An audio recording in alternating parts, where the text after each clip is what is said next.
this year is just, we're actually halfway through the year.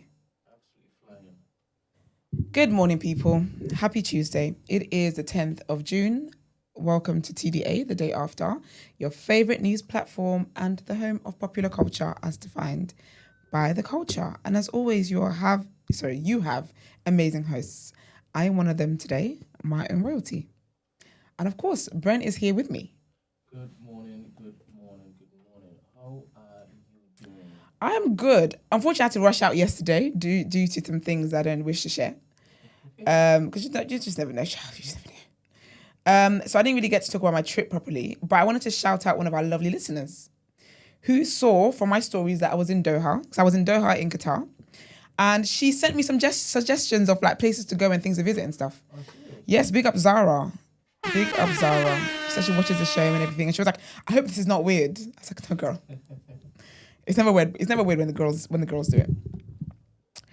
But yeah, so it was nice. What did you enjoy about it, young lady? Do you know what? Yeah, I enjoyed learning about Doha. Because again, I'm just not a tourist person. I know it might sound ignorant. Do I care? No. I think I know we all have our different interests and stuff. So that's just never been an interest of mine. But learning about them and I think I love the sense of pride of people that they are. I feel like Nigerians have that by themselves and Americans have that by themselves as well. It's just Nigerian government doesn't want us to have that by ourselves. So that's the whole conversation. But like, I just love how much they poured into their people. Because I think there's a lot of foreigners there. It's like more foreigners than actual Qatari nationals, from what our tour guide was saying. Serious? Yes. But also though, the way the government takes care of the Qatari nationals, he was telling us they earn, I'm sure he said minimum wage, because this is what I've been telling everybody, so I'm going to go with it. Minimum wage, yeah, $10,000 a month. Do you know what it showed me? I think, so $10,000 US a month, right? They get free education. That free education. Also, if they want to go and study anywhere in the world, guess who pays for it? The government. But then all they have to do is come back and work for work for 12 years in Qatar, pour back into your country. But then also it makes sense because when you've graduated, look how hard it is to get a job. So they basically guaranteed a job in a government sector. And then they do that, whatever. And then after that, you can go forth and do whatever you want to do. Insurance, health insurance there. And I think this is for everybody because our tour guide was telling us. We had a tour guide who's from Italy and we had one who is from Pakistan. And they said that health insurance is like $30 a year. And he was like, that includes a heart transplant. Anything. It just doesn't cover dental. Wow. 30. Do you know how much I pay a month? I pay £80 a month. And it doesn't even cover my asthma. Because they said that's a chronic illness. I need to go and get asthma cover. Can you imagine? It just let me know that if a government wants to actually show up for its people and do what they need to do for its people, they can. They just choose not to. It's so beautiful. And then, Brent, over there in Qatar, the tour guide told us that water is more expensive than petrol. Yeah, that was the look I had in my face. I was stuck. I said, what do you mean? Water is more expensive than petrol. They have petrol, like, so my gosh. Petrol's flowing like water then. Bro, more than water, clearly. And then also, like, they've leaned into, because natural gas is that's their main thing. Obviously, they got petrol and whatever, but they just they got oil, but they leaned into what makes the money. And they're so successful with that.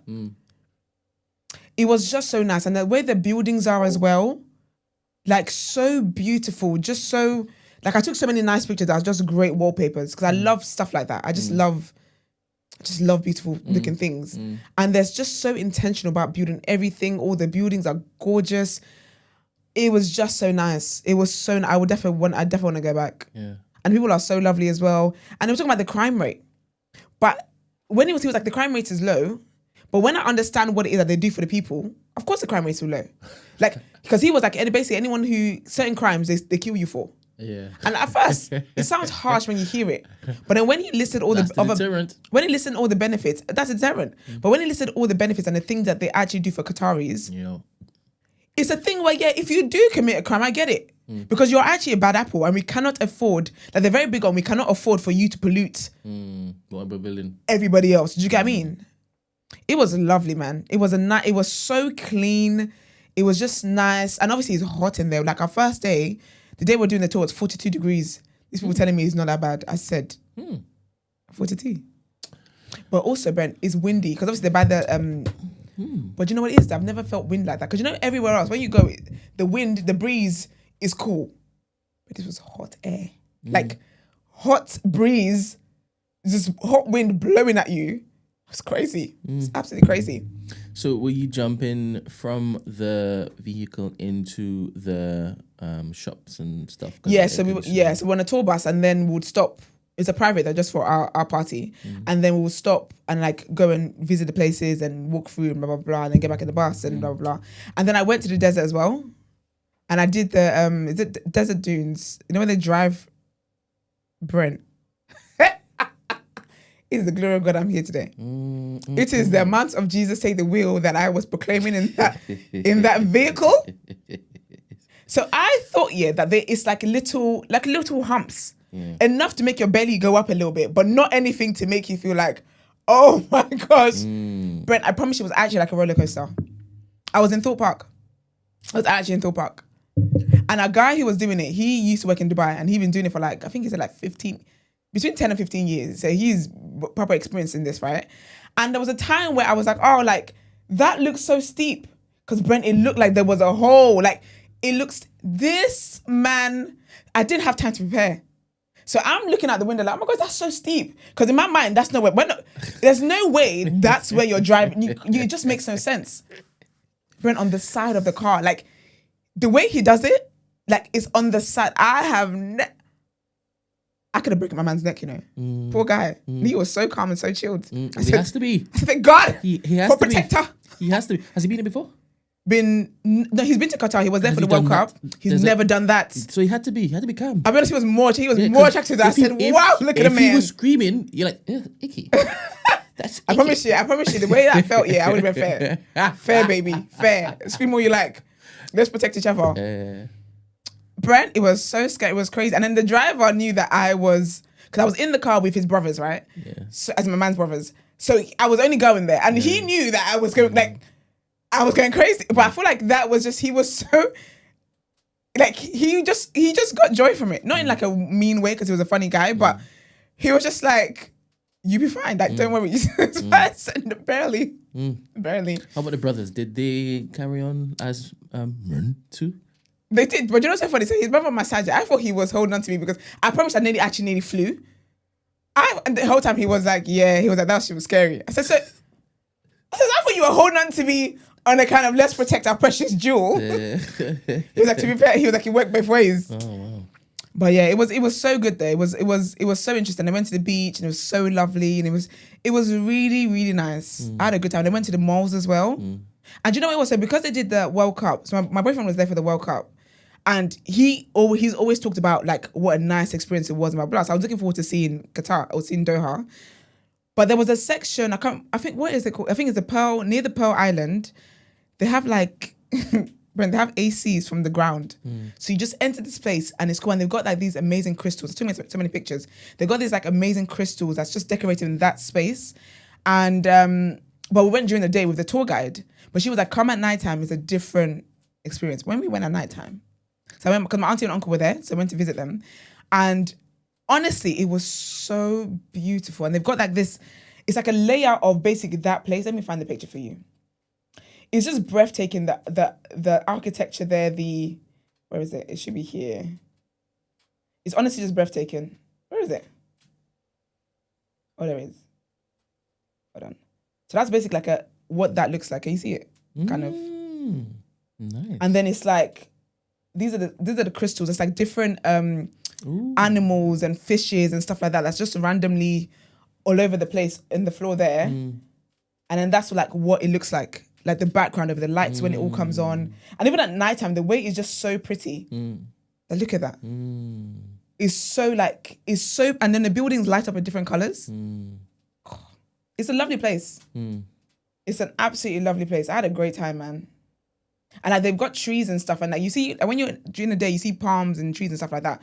But at night time they light up. Like it's all lights, yeah.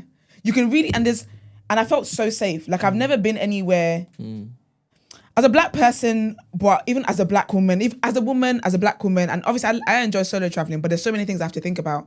But this one, like I had Wi-Fi when I was in my hotel, because I went to get my hair washed after going to the desert and whatnot. But like I felt safe just getting an Uber, knowing that I had no connection, but I would get to my destination. Do you get what I mean? Like it was just so, it was lovely, man. Big up the Qataris, man. It was a great time. There's a few more things I didn't get to do, so I'm gonna be back for sure. It was really nice. Did your boyfriend tell you about what the Qataris did to the locals and the workers in the run up to the World Cup? No, I did not. Let me not spoil it for you. Go on. Enjoy your. No. I like coming back to reality sometimes. I'm back to work anyway. Might as well. What happened? It's tantamount to slavery, man. Is it? It was bad. Was it black people? Everybody? Nah. They were equal opportunists. Was that the ones where they were helping them build something or something like that? I think I remember that, you know. It was all over the place. That's horrible. We're not laughing at that. We're laughing at the at my reality of me bigging up these people, and then here we are. Yes. But it was a lovely time. I had a great time. Yeah. I had a great time. It was a lovely, lovely, lovely time. So I need to get a charger. My phone is about to die. Yeah. The water being more expensive than petrol is so interesting. Very. It's so interesting. I've been listening to Room 112 for a hot minute now whilst I'm working. Obviously not here. I'm just playing over and over and over and over and over again. And I'm Who's Room 112? Sorry. 112, I know is 112? The group. Yeah, group. Oh, that's what I was about to say. The only people I know at 112 is them. Okay. Oh, they got a podcast or something? No. What's Room 112? No, it's one of the albums. Oh, So that was before my time, child. I know the bait songs. Has it made you fall in love with it all over again? Yeah. So it's called Part 3, and boy, nostalgia and that, you get me. I hear you, man. Do you ever listen to some music and it just takes you back to where you were when you first heard it? Yeah. And like what life was. The thing is, I'm gonna be starting a show on the network. Obviously not tomorrow, and it has that particular concept. It's not tomorrow. It has that particular concept, and I think people are really gonna love it. That'd be nice. Yeah, man. Anyway, I've got to big up Tyler Perry. For His latest film on Netflix called Straw, starring Taraji, who I love. It's called Brent, because you know Tyler Perry has a thing. He has a thing for making black women suffer unprovoked. Like I say unprovoked because sometimes there's no lessons there. Do you know what I mean? It's like her husband is cheating on her, and then now he leaves her to walk up a mountain in a snowstorm because he's cheating with her with some light skinned woman, or her husband is cheating on her with a man, and so now she's got HIV or something, or AIDS or something. Like sometimes it's just like come on now. I will say though, so it's called Straw. It's on Netflix. The woman definitely suffers, but I think it's very, very important conversations that should be had. And I think it's very. I feel like it's a lot of people's reality, and I think there was a line that was said in the show that was so true. I think sometimes people can forget how bad some people have it in terms of finances, in terms of life.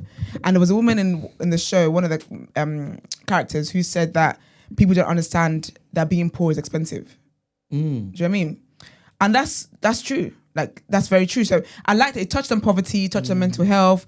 It touched on the struggle with institutions. And just because you're struggling, like she's a struggling person, but she was getting on with it, right? But just because you're struggling and people might know you're struggling doesn't mean that they're going to necessarily have empathy for you. It was really good. And there's a major plot twist at the end that blew my mind. Couldn't believe it. Didn't see it coming. No one could have. It was amazing. I think that's the best thing Tyler Perry's ever written. It was really good. I really, really enjoyed it. I really liked it. It's emotional. It's sad, but it's really good. It's really good. Really, really good. Very important lessons there, I think. But yeah, I don't want to spoil it and stuff, but we had a whole AI debate yesterday. Yeah, about what? About the amount of roles that they would replace. Sorry, do you know what that reminded me of? This whole AI thing, replacing roles and whatever. Some put a TikTok up and she was like, AI is taking our jobs. I like to see AI. I like to see AI wax your coochie.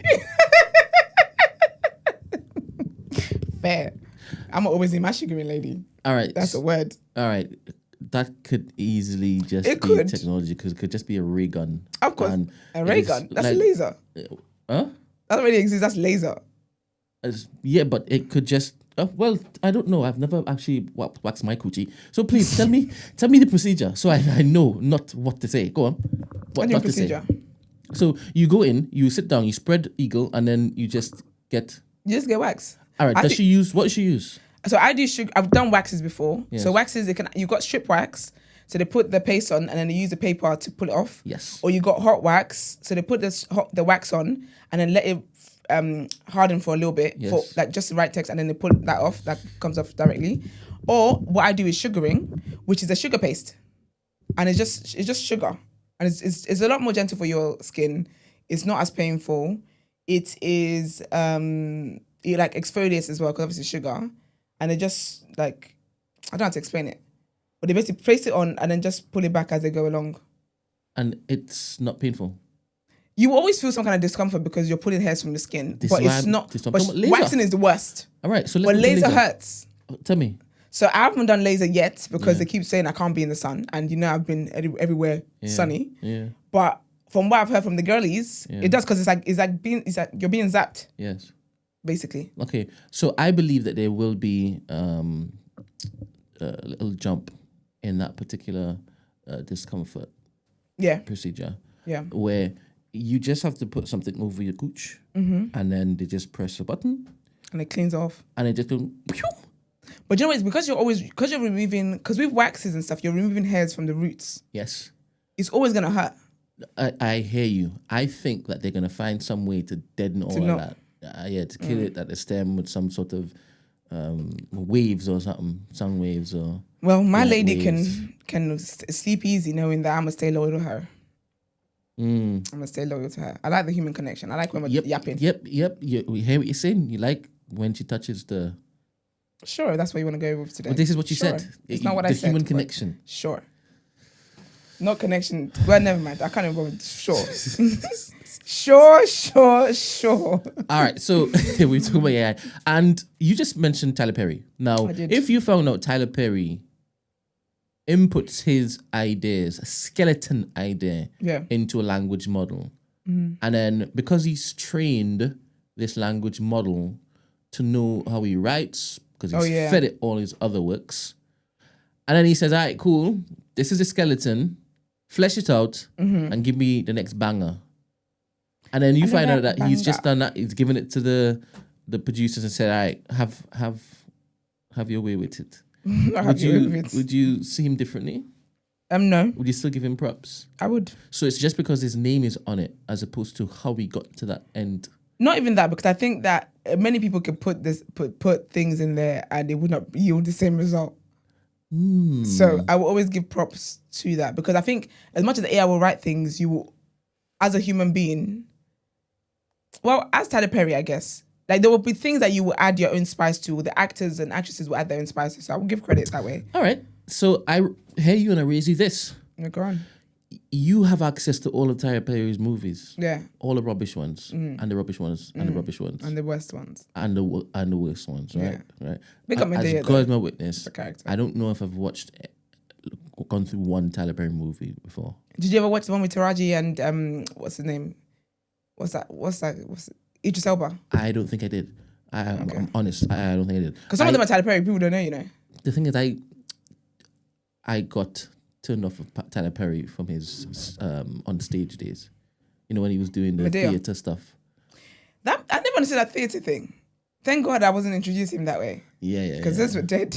Yeah. So my mind's set on that, right? And every time I see him, I'm not watching it. Fair. I don't know why. To be honest, I don't know if I'm losing sleep over it, to be honest. But anyway. Are you clearing things out? Yes. Are you seeing stuff? I've never had space. Yeah. Just imagine there was a day. I'll tell Stephen, I nearly just took all the pictures off the wall. What the hell? Yep. It's coming to that time. Oh, that's amazing. Yeah. But I didn't want the current people here to be like, feel like they're being kicked out. Get out. All right, so where was I? So you have access to all of his content because it's out there. Yeah. Suppose you've just plugged it into this AI and say, hey, this particular writer, write me something. Director, just learn all of this stuff. And here's a skeleton for this new idea. Make it like that Tyler Perry joint. You get me? Yeah. And they will pop this out, and then if he or she puts his name on it and says it's Tyreek Dibley, right? And the same vibe you're getting from a Tyler, would you rate it? Because remember Tyler Perry's, he has a brand. Yeah, he so does. when you know it's a Tyler Perry thing, you're like, all right, cool. I can expect a certain this, that, and next, right? So you go in, you go in either expecting bollocks and some craziness, or you're expecting, let me see what it is that she's throwing in this time, right? Yeah. But not Tyreek Dibley. Do you know what? Actually, it's funny about that. That's a great question, you know, because no, I wouldn't. I expect Tyreek to be better because Tyler Perry. I mean, this could be Tyler Perry going in a different light. I hope so. I'm tired of seeing black women in dire positions. Child. I'm tired. But I think any other new film comer, they might not be new. They might have been doing it for years or whatever. I would just expect you to get with the times, basically. I would just expect you to get with the times, and so I wouldn't be motivated to watch it unless they came on here. Depends. I'll be honest with you. Depends what the storyline is. Child. I might just be busy that day. So yeah, I wouldn't be. It's like same. I see it the same way as like black people in like gang films all the time. Like, oh gosh. I just think there's certain stereotypes that exist about black women, and not even black women, black people. And I just think that as a creative, leaning into it is so lazy. And I think there's so many other amazing talent there that could be supported. And we're giving this clown an audience. Like, come on, don't be silly. So yeah, I don't think I'd rate it, to be fair, actually, if I'm being real, which I am. So no. Sorry, Mr. Dibley. Don't care. Sorry, Mr. Dibley. Don't care. I heard that the BET Awards was yesterday. I did hear the BET Awards yesterday. I did not watch it though. I'm hearing that Doechii is trending. Is it? For calling out Trump, yeah. Oh, serious? Yeah, he's called out Trump and his ICE behavior. I want... Stacey, where are you? Because there's stuff happening in LA and I'm hearing from other sources other than the source we're supposed to be hearing it from. So please, when it is that you wake up, or if you're up right now, you come to the stage and tell us all about what's happening in LA. Let's know what's going on. But yeah, apparently Doechii called... She's getting a lot of props because she called out Trump and said that he is deporting people, and it's I can't get the right words exactly what she said, but big up her for doing that. I got a double take on all of the stuff I'm seeing on X, because really? I saw a video where there was a wife taken away from her husband, right? And at the time they were saying that she's illegal, and then yesterday I saw that same video and somebody says correction. She's just a tourist. She's a tourist. I'm thinking, what? How can they get that so wrong? Because they come and they look so assured with themselves, innit? When you see Icy, like, you've done your research. But you know, that's just the internet though. Like, people see stuff and they just go ham and like, and it's just like, they'll see a random, like, I don't know if you remember the woman, there was an elderly lady. I say elderly. She's not like old. She's like in her 40s basically. Older lady, let me say. Older woman. And she was at the Usher concert, and when he fed the cherries and whatever, which, by the way, is weird. Yeah. But I guess we'll talk about that in a few years' time. Yeah. So interesting. Stay tuned. But yeah, and then it was a whole thing. People were like, oh my gosh, she has a husband. She's this. How could she do such a disgusting thing? The woman came out, she's like, I'm single as hell. Yeah, I remember that. I'm a single woman. Yeah. And people just created this whole narrative about who she is and how she's like betrayed her husband. Even like when the Keke Palmer thing happened, but like, oh my gosh, how could she do such a thing? Her man came out. The whole time, they've been single, been separated and whatever else before that happened. But I just think the internet's just very interesting, very crazy. Very interesting place. So the same thing happened with Greta Thunberg. I think that's the clip I saw. That woman, his husband was a sicko. Greta? No, maybe not. I don't know if I'm thinking about that woman whose husband had all the neighbors. A little girl. She what? She's gonna be perennially a little girl in people's minds, isn't it? That's how she came to the fore. Is she black or white? World. She's white. Anyway, she was on a boat on the way to, I think, the Gaza Strip. Okay. By way of the sea, I think. Correct me if I'm wrong, people. And somebody online posted up a video of that. No, a boat, a massive boat, going past a dinghy, a rubber dinghy, with a whole set of, were they fleeing from Sudan? One of those countries where there's a war right now. Mm-hmm. And they were trying to get somewhere else. I don't know if it's Libya or somewhere else, right? Yeah. And they were on a dinghy and they were all bulked up and, not bulked up as in brolic and whatnot, but they bunched up and whatnot. There's a lot of them on the dinghy. And the person was like, look, this girl is supposed to be a humanitarian, this, that, and next. And she just went right past this particular lifeboat. Not lifeboat, but this little dinghy. Yeah. And it got, at the time I was watching it, 9.1 million impressions. Right? Everybody was saying, she's a phony, a performative, this, that, and next, blah, blah, blah. Only to find out that was the Coast Guard boat, right? And she actually did look to stop and help some of them beforehand. Do you understand? Yeah. I'm thinking, wow, this is really how it works. This is how propaganda works. You actually can't care what the internet says, you know. Like, you have to make a conscious decision not to care. Definitely not all the time. Not all the time. I think even sometimes, man. Because sometimes it's not coming from a good place. You know what I mean? It's people who are into bullshit criticizing you. It's like, shut up, man. Man, they're gone. Anyway, let us let's get into the headlines.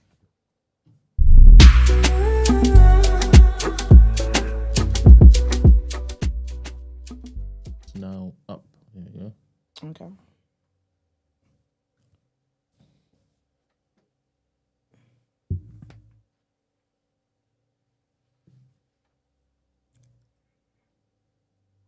Oh, what a day. Am I reading the headlines? Oh, I thought you pressed it. Did you press it? Yeah, but My bad. Yeah, the noise is gone. So. All right, first headline. It's about Angela. No, it's Rachel Reeves. Why did I call her Angela? Is that Angela Reeves? Rena. Angela Rena, my bad. So Rachel Reeves has said the government has reversed cuts to winter fuel payments today because the UK economy is now in a better position. The Chancellor told Sky News the Office for Budget Responsibility, OBR, has increased the growth forecast for every other year in the forecast.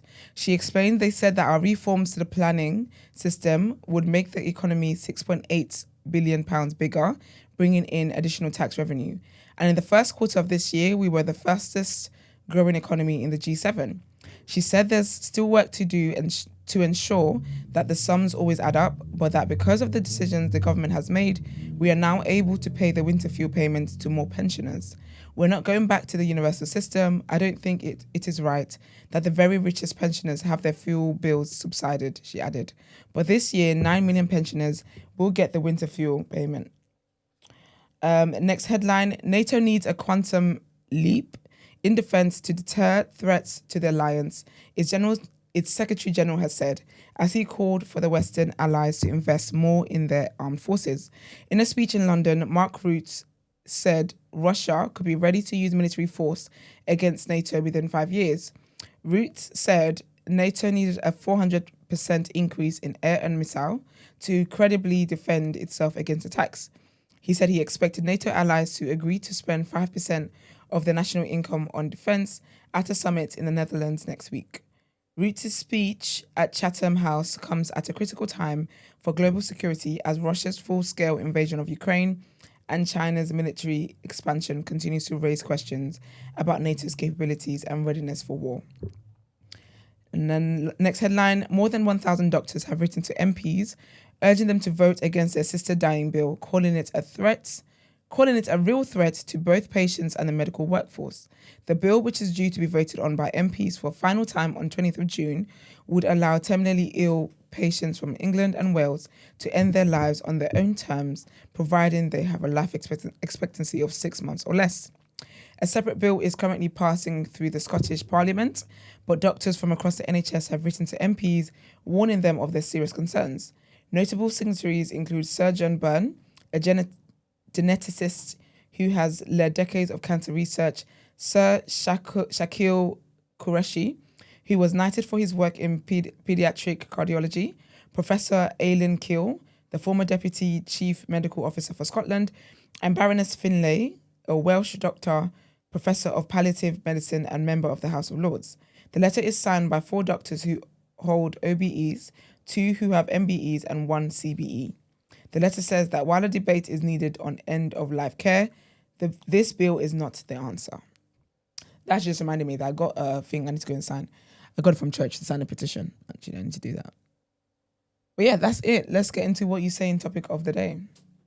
Before we move on, I was just browsing my junk mail on the TDA. As one does.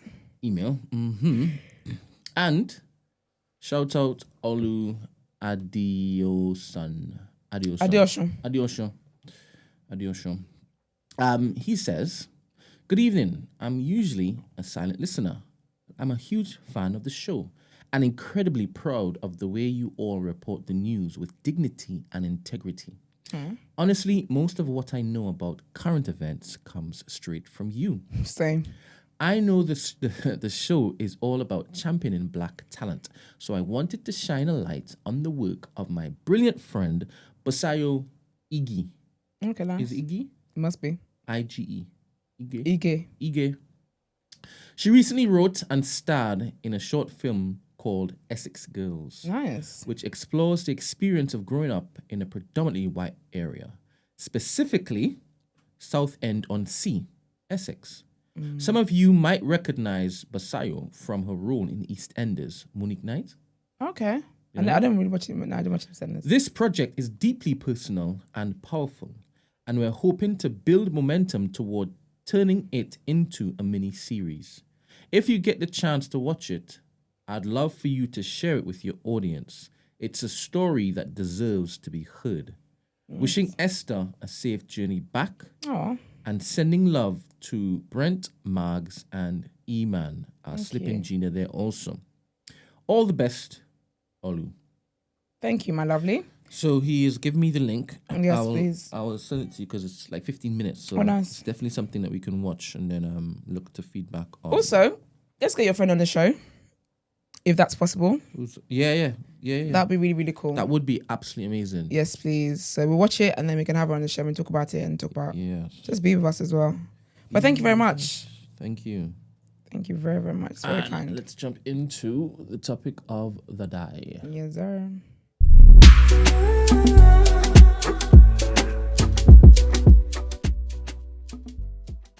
Is there a clip or something? Have Trump and Elon made up now? Impossible. So interesting. So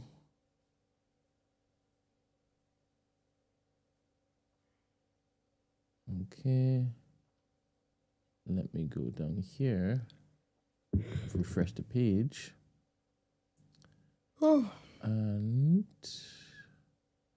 keep my slender. This is what you're looking for. Yep, there is nothing. Okay, well, you can tell us because you know about it, don't you? All right, so basically, she's on her way to Israel. I don't know if she reached it yet, but she did say that she'd been stopped by the Israeli Defense, some or the other, or allies of the Israeli Defense, whatever, Federation. And obviously, she does what she normally does. She gets a camera and she records it, and then she gives it all to all the publications, and then they spread it far and wide, and then she's given an award for being Humanitarian of the Year. And the question is it PR stunt or activism? Does it matter? For you, does it matter? The intentions of people who do good things. Oh, this is interesting. I think we were talking about this. When we talked about this a while ago, we said about, what was it to do with? It was about, say someone's spreading a certain message on their platform, but they don't live by that. But the masses believe, but the masses are influenced. I remember the context. I can't say it though. But the masses are influenced to do the thing. Like, does it matter that the person was fake, basically? I think it depends. It depends. I think in any scenario, it's always best if the things people say they stand up for, they're actually true to it. Because just as they've said that they're for this thing, and they've been able to influence their followers to be for it, they could easily, the tides could turn. I don't know if I use that right, but I wanted to use that. So if a pastor is fornicating, but he's spreading the good word and he's changing lives. We know, like with me, when you bring in God, though, things are different. That's a phony. And that's a phony no one should be following. There was a pastor, Brent, in Nigeria there's a guy, basically, there's a content creator in Nigeria who films luxury cars. Yeah. He saw this luxury car coming, he's filming it as he does typically whenever he's a car spotter. He's a luxury car spotter, right? Yeah. And inside the car, he didn't know who was inside the car because it's tinted windows, whatever. Luxury car. Comes down, no, right? Would do anything these days. Anyway, the window comes down, and apparently it's a pastor, it's a very known pastor. But he appears to have what looks like a gun. He tells the guy, like, I can't remember what he told the guy. So that's been a whole thing online. And also the car didn't have a plate. He also had like security with him anyway, like in different cars. So he just sparked the whole conversation of why is a pastor going around with a gun? And why did he act so suspicious when, like, because the guy didn't approach the car. The guy was just filming the car. Yeah. But he's then put his window down to tell the guy to get away from him. But the guy wasn't, like, he didn't threaten you. And then why does it look like what you got in your hand is a gun? He went on his pulpit, obviously, as they do, and said that it wasn't, did he even say it wasn't a gun? He just said that the person was very aggressive, even though we're seeing the guy not be aggressive. And he was he was the aggressor, if anything. And he basically said that it wasn't, I think he said it wasn't a gun or something. And people are like, okay, so what was it then? But yeah, so I'm not here for a pastor coming on the pulpit saying all sorts, but life you're living is very different. That's like when people were trying to excuse TD Jakes partying with Diddy. Allegedly. What business do you have as a pastor partying with Diddy? Let me silly. Do you think we're ever going to find out what really happened? I pray so. With TD Jakes and Diddy? I hope so. I hope so. Those rumors were so devilish. Swallowed. Have you ever been swallowed? I want to know the context of that sermon. But to hear... You must have a TD Jakes follower in this community. To hear the details of his kinks, his desires. You know, I haven't followed Diddy since I've been on annual leave. Oh, serious? Yeah, man. All right. I have no clue what. I keep seeing stuff. I think I've keep seeing headlines. Like the current witness whose identity is hidden, he pays for that girl's lawyer. Is it? Apparently. She said when she read the Cassie's story, she cried because that's literally her story. Well, apparently it is allegedly 50 Cent's ex. Oh, Daphne Joy. I think so. Daphne.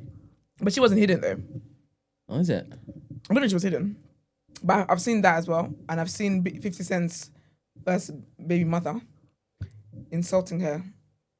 And obviously 50 Cent doing the same thing. I don't like him at all, you know. Mind you, the good writer though. Because I'm watching Power. I told you guys I'm watching Power. I'm on the last few episodes now where we find out who killed Ghost. Oh. Great writing. I forgot a lot of things that happened.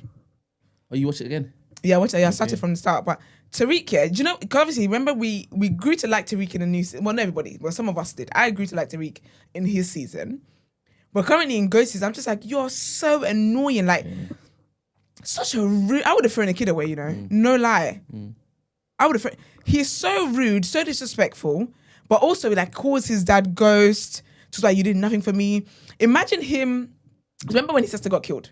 I remember that was his fault, right? And then his dad was like, if it comes to it, I will protect this family. I will take the rap for it, right? But between that time and Ghost dying, he has been nothing but disrespectful to his father. He's threatened his father. Like, he's done all sorts.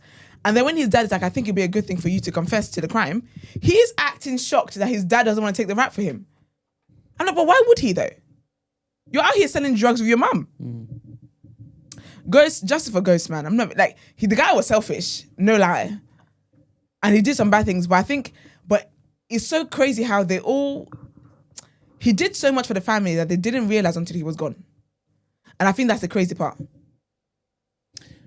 That's so annoying. Now that we're here, as you just kind of binge watched it, did he cheat? Or was the relationship already in disrepair?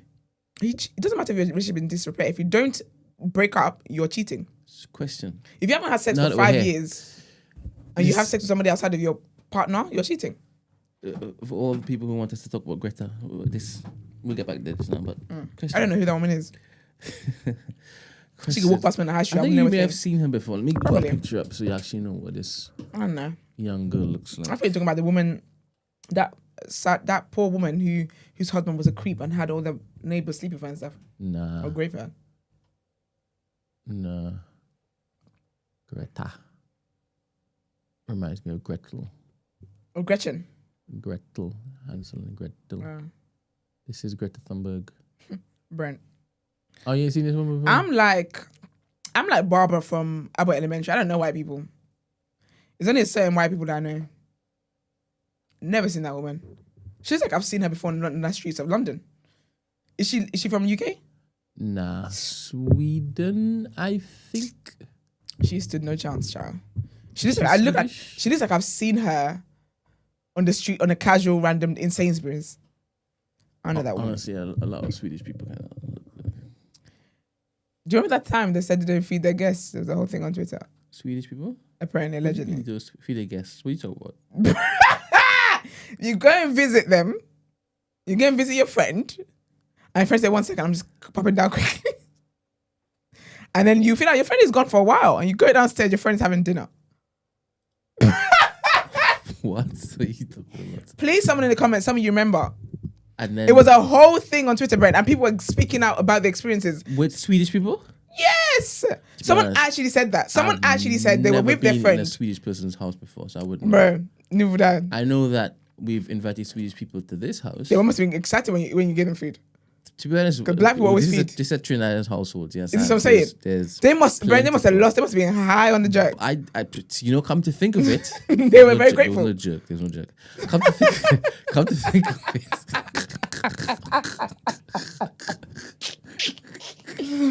My bad. Come to think of it, I do remember they were extra excited. Yeah.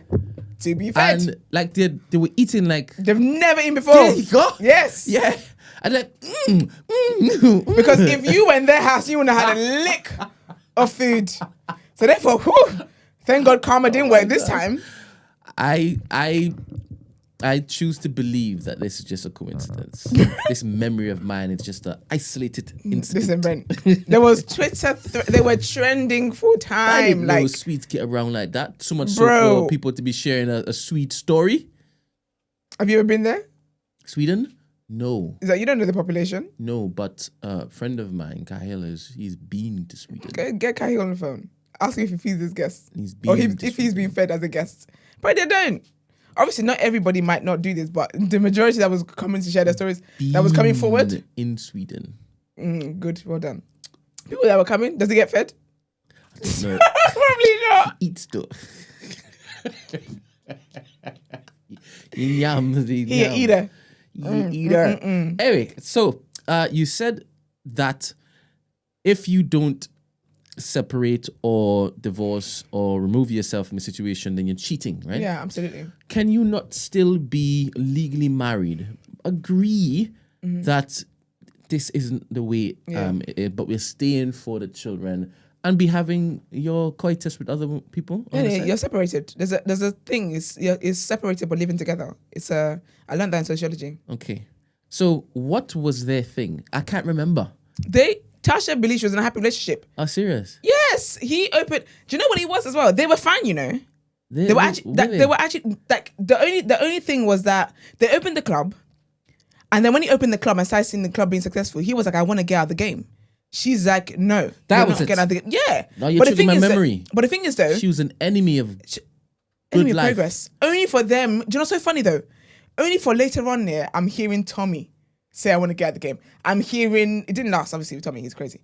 I'm hearing Tasha talking about, oh, let's get out of the game. I said, is that right? I'll be honest, they were all enemies of progress against ghosts. When you watch it with fresh eyes and fresh mind, he didn't have good people around him. And then when he meets I don't know if you remember this scene, when he bought his father's old club, and he met this older man, whatever, and that man was talking about how I think his dad, they tried to save him basically. Tried to save him in some kind of way and whatever. And then when his dad died, he started living with Tommy when his dad died. It was just sad that the progression of his life, but the thing is that the relationship was actually good because Tasha didn't have a clue that he was cheating. And he was still showing up at home as a faithful husband, faithful father, and whatever the case was. It was just that he saw Angela, who was an old love of his life. And even Tasha didn't even know that was the love of his life. And then she was like, wait, you settled with me? Kind of thing. Question. And she started cheating with Sean. That's crazy. Which is crazier? Her cheating with Sean or Thingy? I think Ghost is crazier. Because he did it first? Yeah, because he did it first and it was a chain. It was, yeah. Right. If he hadn't done what she did, Tasha would have cheated on him with Sean. Is there space to fall in love gradually with somebody else to then realize that you're with the wrong person? There is, but that's because the only reason that there shouldn't be space though. Because of the hurt involved. No, but the only reason why there will be space is if what's happening in the relationship, as in who you're married to, who you're actually with, there's that gap there. So there shouldn't be. Like, I feel like falling in love with a person, becoming fond of a person, yes, you to an extent, you might not be able to control that, but you are able to control yourself. You're able to control how close you are getting to this person. You're able to control how you go out of your way to speak to this person, spend time with them. So you're doing things that are in your control that will then result in something that was bound to happen. So what ideally should happen is if a man finds good conversation and company in another woman, he shouldn't look to explore that whilst he's with his woman. He should say, no, fight it. Don't meet up with her. Don't text Why are you doing that? her. And then sit down with his wife and say, baby, like my eyes are drifting, so I think that I should explore this. Is that what you should do? What? Or you should just keep it. How did you get there? I don't think that's what you... From the few first sentences, it didn't sound like you were going to end where you ended. Because in my head, Go on. If he's doing that, and I'm talking about a good man here. You've painted Ghost as a good man. That's what you said. He's a family man. I didn't say he's the best man. Absolutely not. Not the best man, but a good man. He's a family man. I didn't say he's a good man. What's good for his family? Not necessarily. I don't think... Not necessarily. I don't think he's like the best man. I don't think he's... But I do think that he should have... I think he was a good father. Let's start from there. So he's a good father. Yeah. And before Angela came onto the scene, you said that the relationship was fine, right? Yeah, I believe so. Now, obviously, we could only go off of what it is that 50 decided to show us. We don't know the trouble that was behind the scenes. Yeah, that's not part of the show. We don't know it's not part of the show. The finger in the side of the head. It wasn't side. It was I just got to that scene yesterday. I laughed because she said that he wasn't in the script. Sorry, wait. I'm not talking about Ghost. I'm talking about when she was doing it. That's the way he learned it from. He was doing it. Sorry, who did the finger stuff? Ghost, Tasha. I'm not talking about that. I'm talking about he humans are like babies, right? They just observe things and they just follow it. So he saw her doing that some time ago. The things that... Don't you ever watch movies and TV series and fill in the gaps? Don't you just go by what you've been shown? Biases. We take biases into the movie to make it spicier. Do you know how ironic this is? That you make it spicier, right? So you think Tasha did that to him first? So that's the way he learned it from. As tall as he is compared to Tasha. That's the way he learned it from. Because he wouldn't have gotten that from anywhere else. Because you see his face when he was shouting at her in the car. He looked like this demonic. Can you remember that scene when he was in the car? And he was like, I don't know what you're doing here. I'm painting the picture. No, you're I'm not. making this particular. You're making a whole other script. You're being Tyler Perry right now. You're is blaming the why black woman I'm for on. his toxic traits. But to be honest, I remember a feeling for Tasha. I can't remember everything. Yeah. But I remember that I didn't like that woman. Really? Do you understand? So I'm feeling From the beginning. Gaps. I don't know, and that's why I'm asking you. How did it start? How did the first start? I've told you, and you want to paint pictures that didn't exist. This particular narrative that I'm actually painting right now, I'm trying to basically get to a joint understanding, so I can then ask the question. You get me? And it sounds as though I'm disparaging this Tasha woman, but as we've seen, Tasha's not a good woman. She was responsible for that son's disobedience, delinquency. I don't think she was responsible. Downright demonic behavior. Nah, I think they're both responsible for it. So when you initially said that he was responsible for killing his sister, you didn't really mean that. Tariq. Yeah. I believe that. So you know when. In fact, let me not go there. No, That's go a bit. No, go on. I can't believe that. We're here now. This intrusive thought was even put in my head. Go in for me, devil. But anyway, devil doesn't whisper to me. I'm joking. That's just me. Tell the Lord that. Don't tell us. So, just go back a bit. So you said that both of them are responsible for his behavior. Absolutely. How is Ghost responsible for his son being an absolute anos? A dirty anos at that. I think he could have been more present. I think that he left the bulk of. I think he provided for the children, but he left the bulk of child raising to Tasha. Where was she working? Tasha, she was a housewife. Interesting. Interesting what? What? So he works. So because you're working, that means you can't raise your children. You can't be present for your children. You shouldn't know the things that is going on with your children. So how I saw it, correct me if I'm wrong. Tell us now. He had time for Angela, isn't it? But he didn't have time for his children. Mm-hmm. Now, how was his relationship with his daughter, the younger one? That was like his baby. And not the youngest. Not Yasmin. Like Raina, the one who died, yeah. And that was like his baby girl. Is it because she needed just enough in order to dote on the father, and the boy needed more in order to achieve the same? Because he would have been around them the same amount of time, right? Yeah.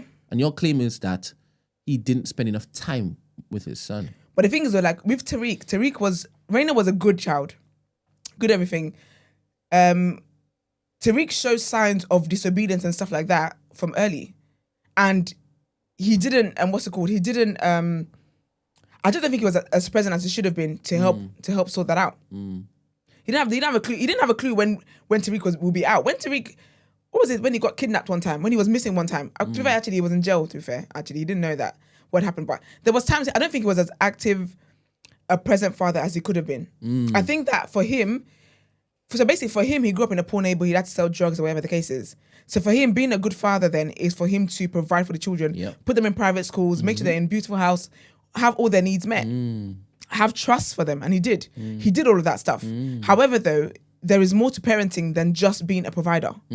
And that's why I say he was good. He was good in terms of the best he knew, knowledge-wise, to be a parent is what he did.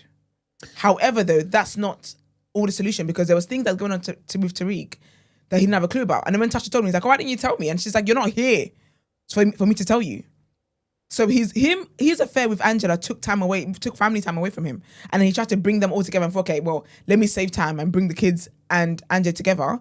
But by that point, it's that rebellion is forming. I think because he really wanted to be with Angela, they never actually sat down with the kids. They told them when they're going to get divorced or whatever, but they never really sat down properly to say that this was happening to me, your mum are not getting along, blah, blah, blah, blah, we're going to separate that. They never had that proper conversation, which you need to do with children, because all it was that the kids saw was that we had a happy home, you're breaking up because you found somebody else, and so now here we are. Can I ask you, because that was wonderful, right? You're painting a picture, you're giving more color to the overall picture. Can I ask you, with whatever you just said, right? Whatever you've seen, can it justify Tariq now wanting to kill his father? No. Because so the point that Tariq gets to wanting to kill his father is fueled by Tasha. So, Tasha leans in because kids are rebellious. A lot of kids will tell you when they're growing up or whatever, like they didn't like their parents at one point. You thought your parents hated you, so you hated them back. Whatever the case is, right?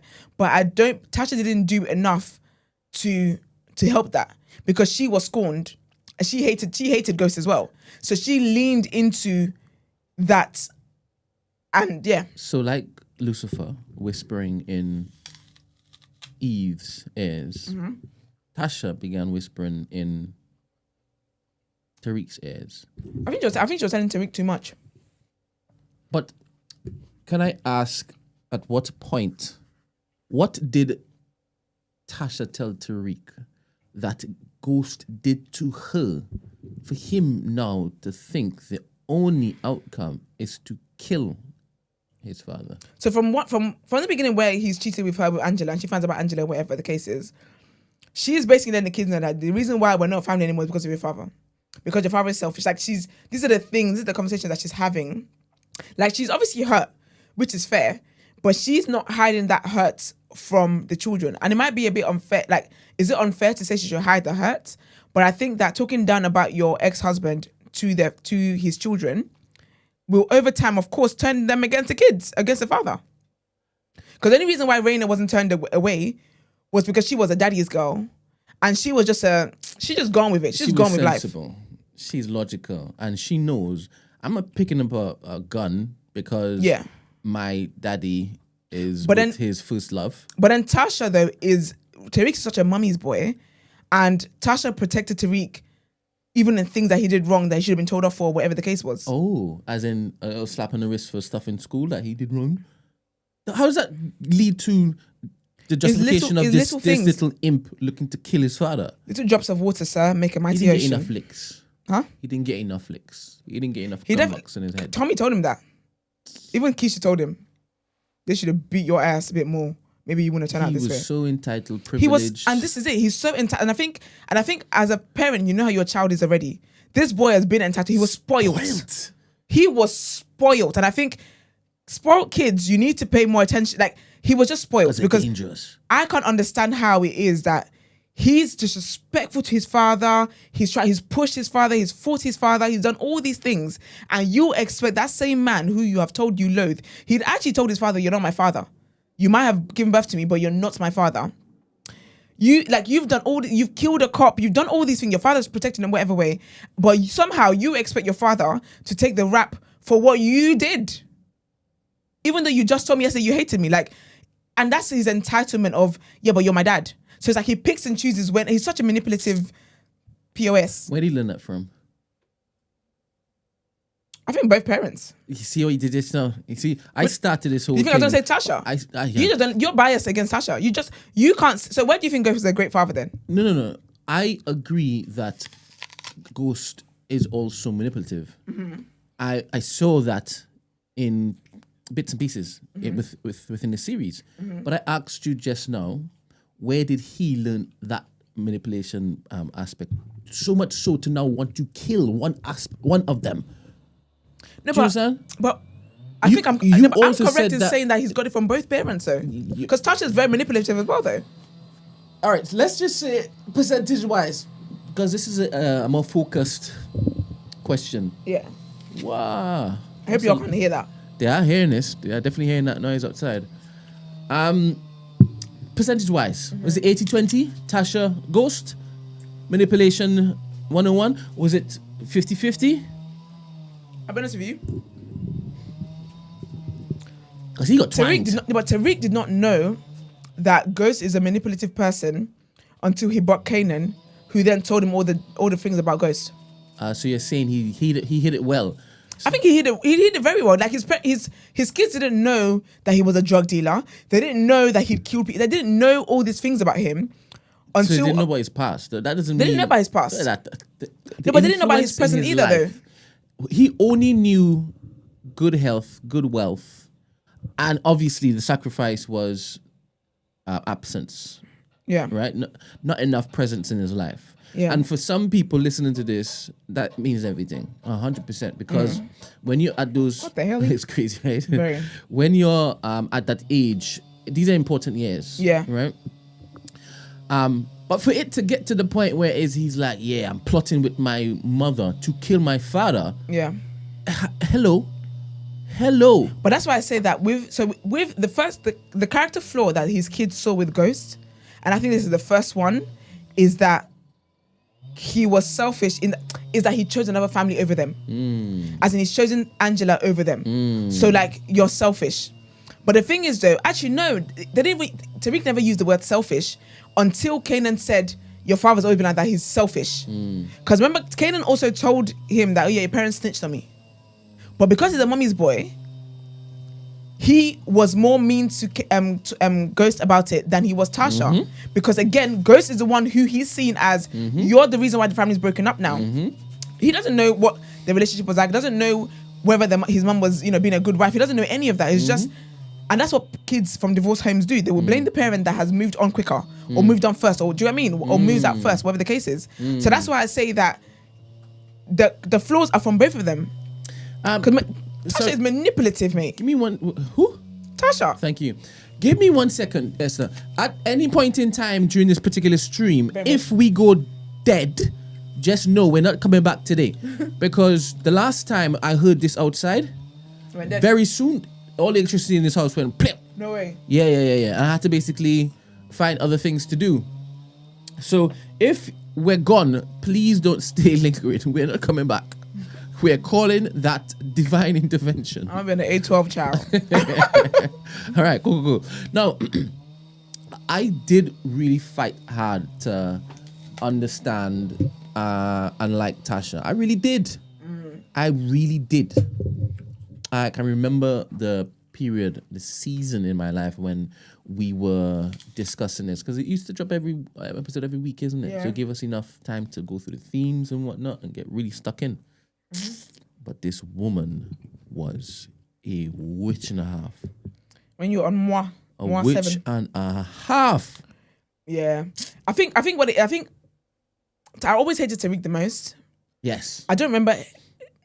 I thought Tasha had flaws, but I also thought Ghost had flaws. I think the flaws I thought were equal for Tasha and Ghost, because I couldn't understand why your husband grew up on the street corners or whatever, and now he's built a good life where you don't, like, where he doesn't want to be watching his back, and you are not the one you're not the one at risk.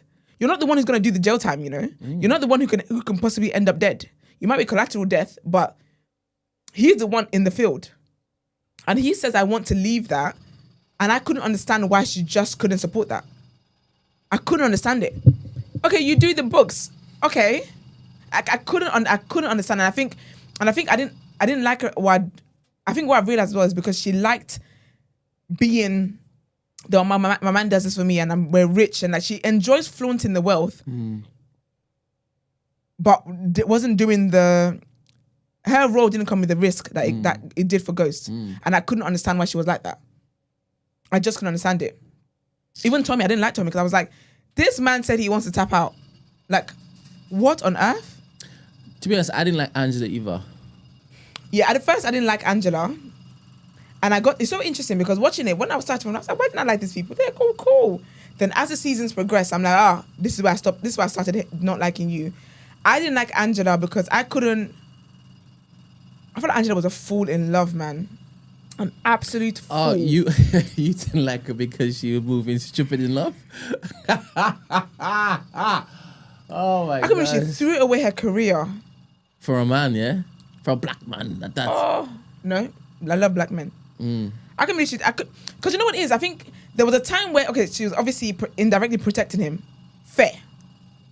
That's the storyline in, what's it called? In Stormzy's Cigarettes and Kush video. Fair. I might do that. I don't know. Fair.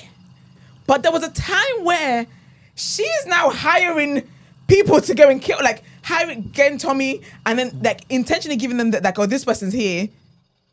Get him. Like, knowing exactly what's going to happen. And then, like, that deleting stuff from the FBI, from the, what was it, whatever department they were on. I said, you're so far gone. And I think it was just like, you're the breadwinner of your family. You got a dying father. You got a nephew. You got a sister who should really she can make something out of herself, but fair enough, she's there. I just couldn't believe how far she was getting, and I think she was getting way over her head with it. And I just felt like, and I think they're both, there was a point where it's like, you guys are so delusional, like her and Ghost. Like, how on earth do you ever think you're going to be together? Is there ever a scenario where you can get behind a woman jeopardizing her career over the love of a good man, getting some good willy? Never for Willie, first of all. But the willy comes with love. No, not love necessarily. willy. Listen, hey, I don't know why Willie is there.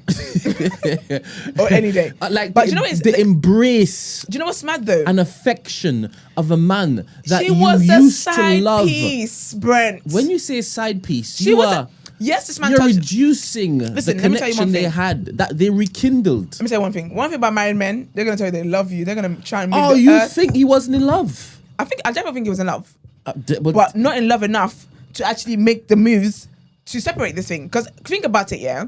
There was a time when she was like, okay, the divorce, blah, blah, and he was like, oh, not yet. Because he started to realize, because Proctor said to him, big up Proctor. I think every time I watch, I'm always going to love Proctor. Yes. Big up Proctor every single time. Yes. But there was a, Proctor told him that if you divorce, what's her name, Tasha, she can testify against you. How in love are you then? If you know this woman wants a future with you, Angela wants a future with you, you promise her a future with you, but you can't divorce her, because if you divorce her, there's a likelihood that Tasha could possibly testify against you. And you call that selfishness? You call that... It is though, it's self-preservation. You call that self-preservation. But I think that also... Why don't you see it as, if she does that, then my money is going to go kaput and I won't be able to look after my children? Because people that are that foolishly in love don't believe money is a factor. Oh, we'll just share. We'll just go through it and da, da, da, da. That's what they say. My thing was that she was a side piece. He never, and her sister was right. It's like he never committed enough to you. Nah, that sister was not right. He jeopardized everything. Barely. He jeopardized. Well, he gave his life. He gave his life. That was my choice. For that. That was my choice. Because even when Angela died, and he's trying to kill Tommy, to be fair, he was gonna kill Tommy. He did not care, boy. So fair. But I definitely think they were in love, but I think that they were stuck in the past. You think so? I think so. I think they were stuck in the young love. They were stuck in the desires they had when they were teens, of the kind of future they would have, because it was not realistic. But this is You're criminal. This is no. For Rico. She was also a criminal. This is she why she became a criminal. It was always for in love. Women always love more than the men. It was always man. in her. So my thing is, right? I thought you were a lover girl. I thought you were an advocate for love. Your entire I saw something you tweeted and it said lover girl est. No, you're an egg. It said lover. You said you live your raps. Yeah, what? I do, but not at the cost of my freedom. Not at the cost of my freedom. Wouldn't you jeopardize? Unless it was something that he did to protect me. Wouldn't you jeopardize your freedom to chase happiness? What? Wouldn't you jeopardize your freedom to chase happiness? How can I be happy if I'm not free? You know, no. It's what I said was crazy. That's like a happy slave. Wait a minute. What the hell? I did that all the way wrong. Good. You are characterizing him being not in jail as free, right? Say again? When you said he was jeopardizing his freedom, what did you mean?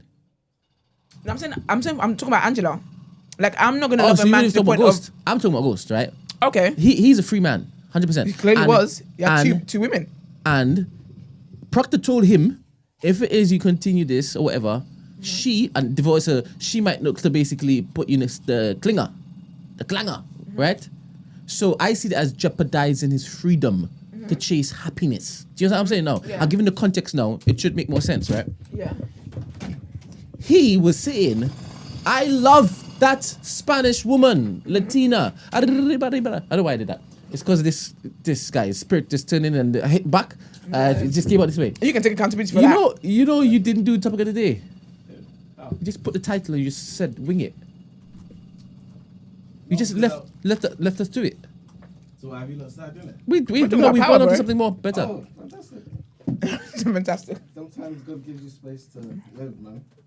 Are you the space? No, you know why? Because I was expecting to obviously be here, innit? Fair. Life happens. Lifed. We started before 9.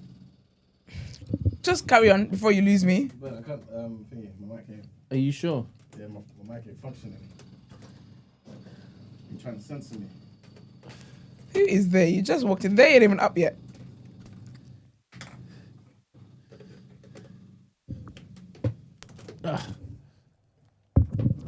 Exactly. Hold up. Give me 1 second. Oh, yeah.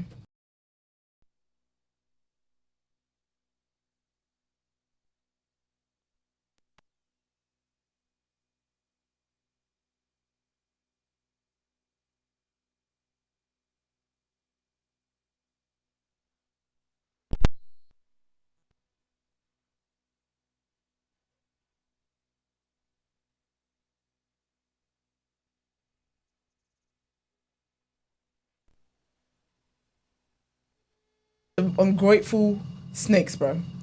The thing is, my relationship with Von is strange because he's become so bitter recently. Maybe he's going through things. I don't know. Look, he says, "Are we really breaking down power 5 years later?" We're talking about the themes around love and sacrifice fatherhood and freedom. and all these different themes you could pluck from this. And he wants to be negative.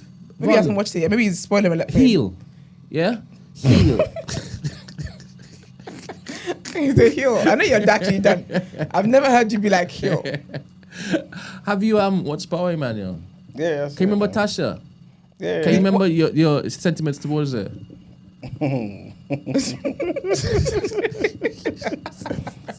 Somewhat, I like Tasha, Did you? Yeah. That's shocking. Brent hated her guts. In the beginning. Why did you like her? Yeah, but because you know what it is, though? From day one, she was unwanted. That's what I was about to say. What do you mean in the beginning? Because in the beginning was when she told Ghost, don't quit the drugs. Imagine. Yeah, but that's how you guys made your money, innit? Like, you know what I mean? Like, But there's a different way now. Do you know what? I'll be honest with you, yeah. Tasha made me realize you can actually have an enemy of progress as a partner, Like, what do you mean I want to go legit? And I'm the one who has to stare in the faces of guns every day. And you're sitting here telling me, even after you find out that there's a Rico on beat. She's like, don't quit. And then, and then Von she goes on to start her own thing. Von Gogh's acolytes coming to his defense. Look, 100%, right? What, maybe I should have used the word miserable, right? Because apparently bitter's too harsh, right? Miserable. Heal, bro. Von sent us hugs there. He sent you hugs. He said at the day after TMB. I'm not seeing that. Because you can't see that. Confirmation. Show love. Anyways, man. And we're not attacking Von. People, calm down. God damn it. Antonio Hansen's not saying Von is hilarious. Yes, Von is one of the most hilarious person ever. Has it gone? No, the Discord thing. Has it gone again? Yeah. Gone again. Do you know what I've noticed? Hold up. What? When you get excited and your volume goes up. Let's try it again. Hold up. Yeah.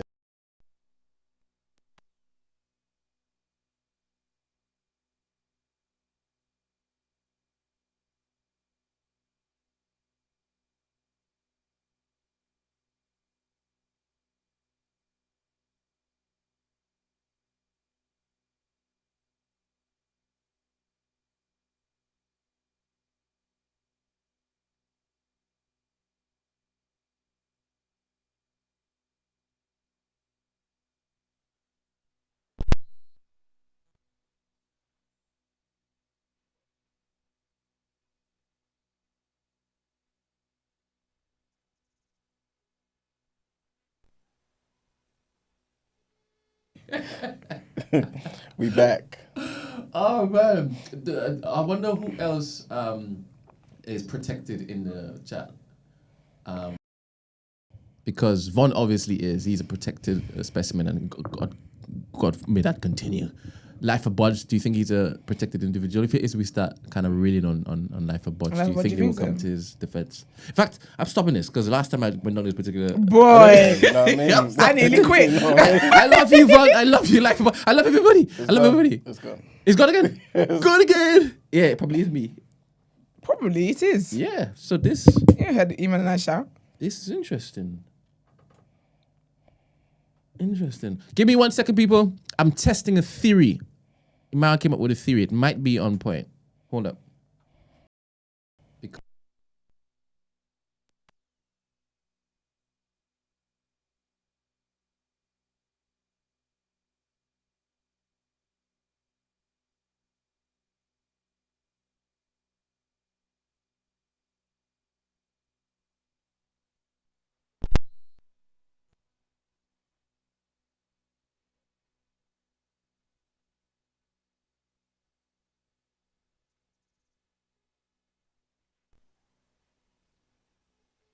You think I am making this up? What is it back now? Yes, it is. You can hear that. Okay, yeah.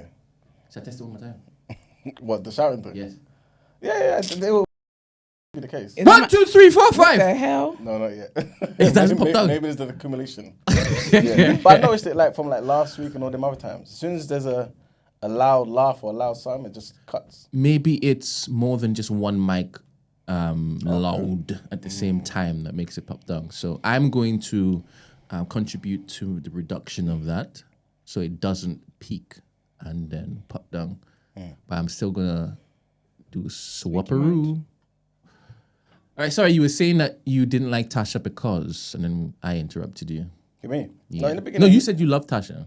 I didn't say love and all that, but in the beginning I liked her because I thought, she's a mum, wife, supporting Ghost and all that. Yeah, of course, her I guess plans was stay in the drug game, innit? But that's what they've known for years. Do you get what I'm saying? So it might take a bit of time convincing her to be like, listen, this is not sustainable. But from as early as she remembers, that's what their aims and objectives was. Do you know what I'm saying? And they were in it together.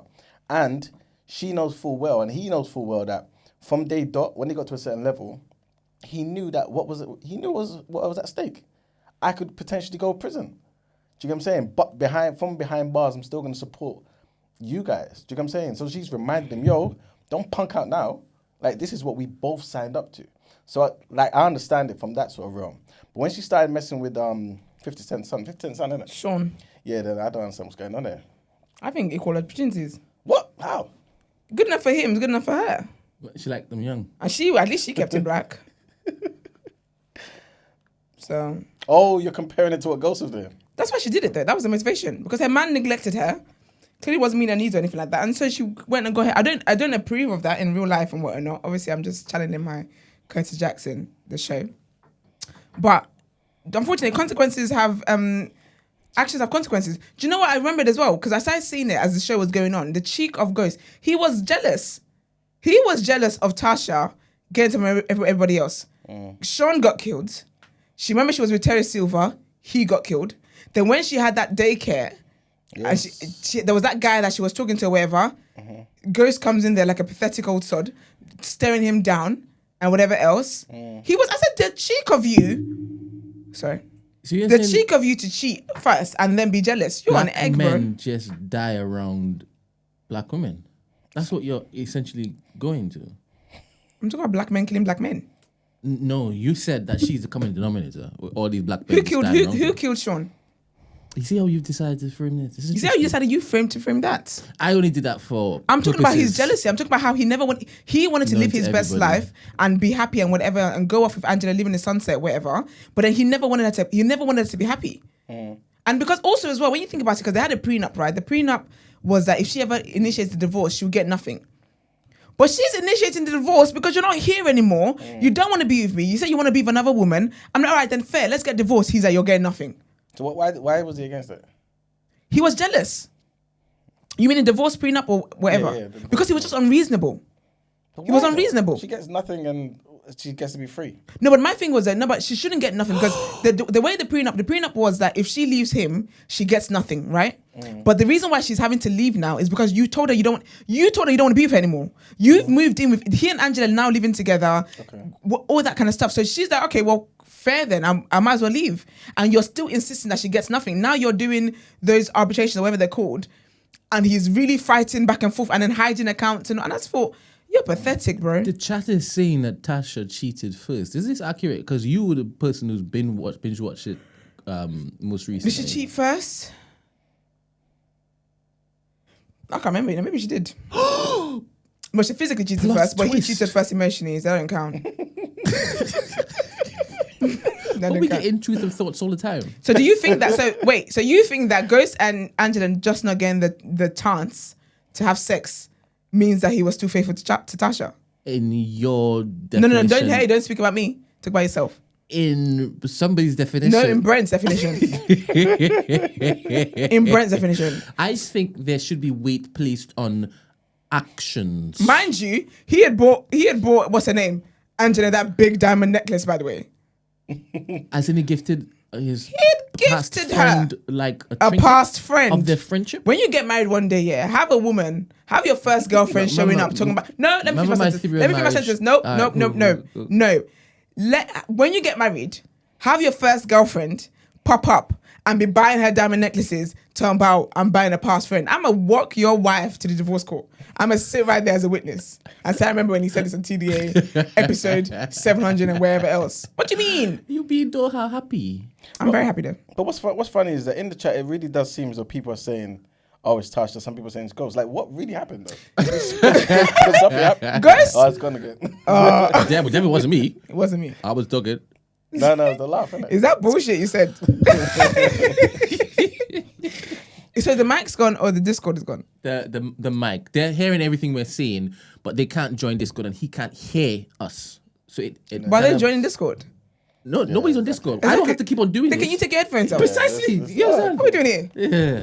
So this is what happened, yeah? Yes. They were in the club, the night of truth. Cool.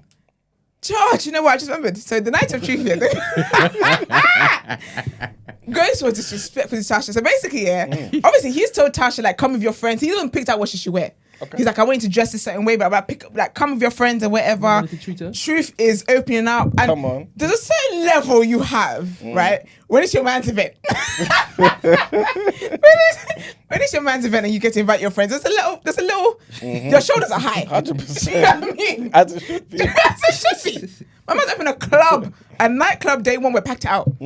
So then she's up there, right?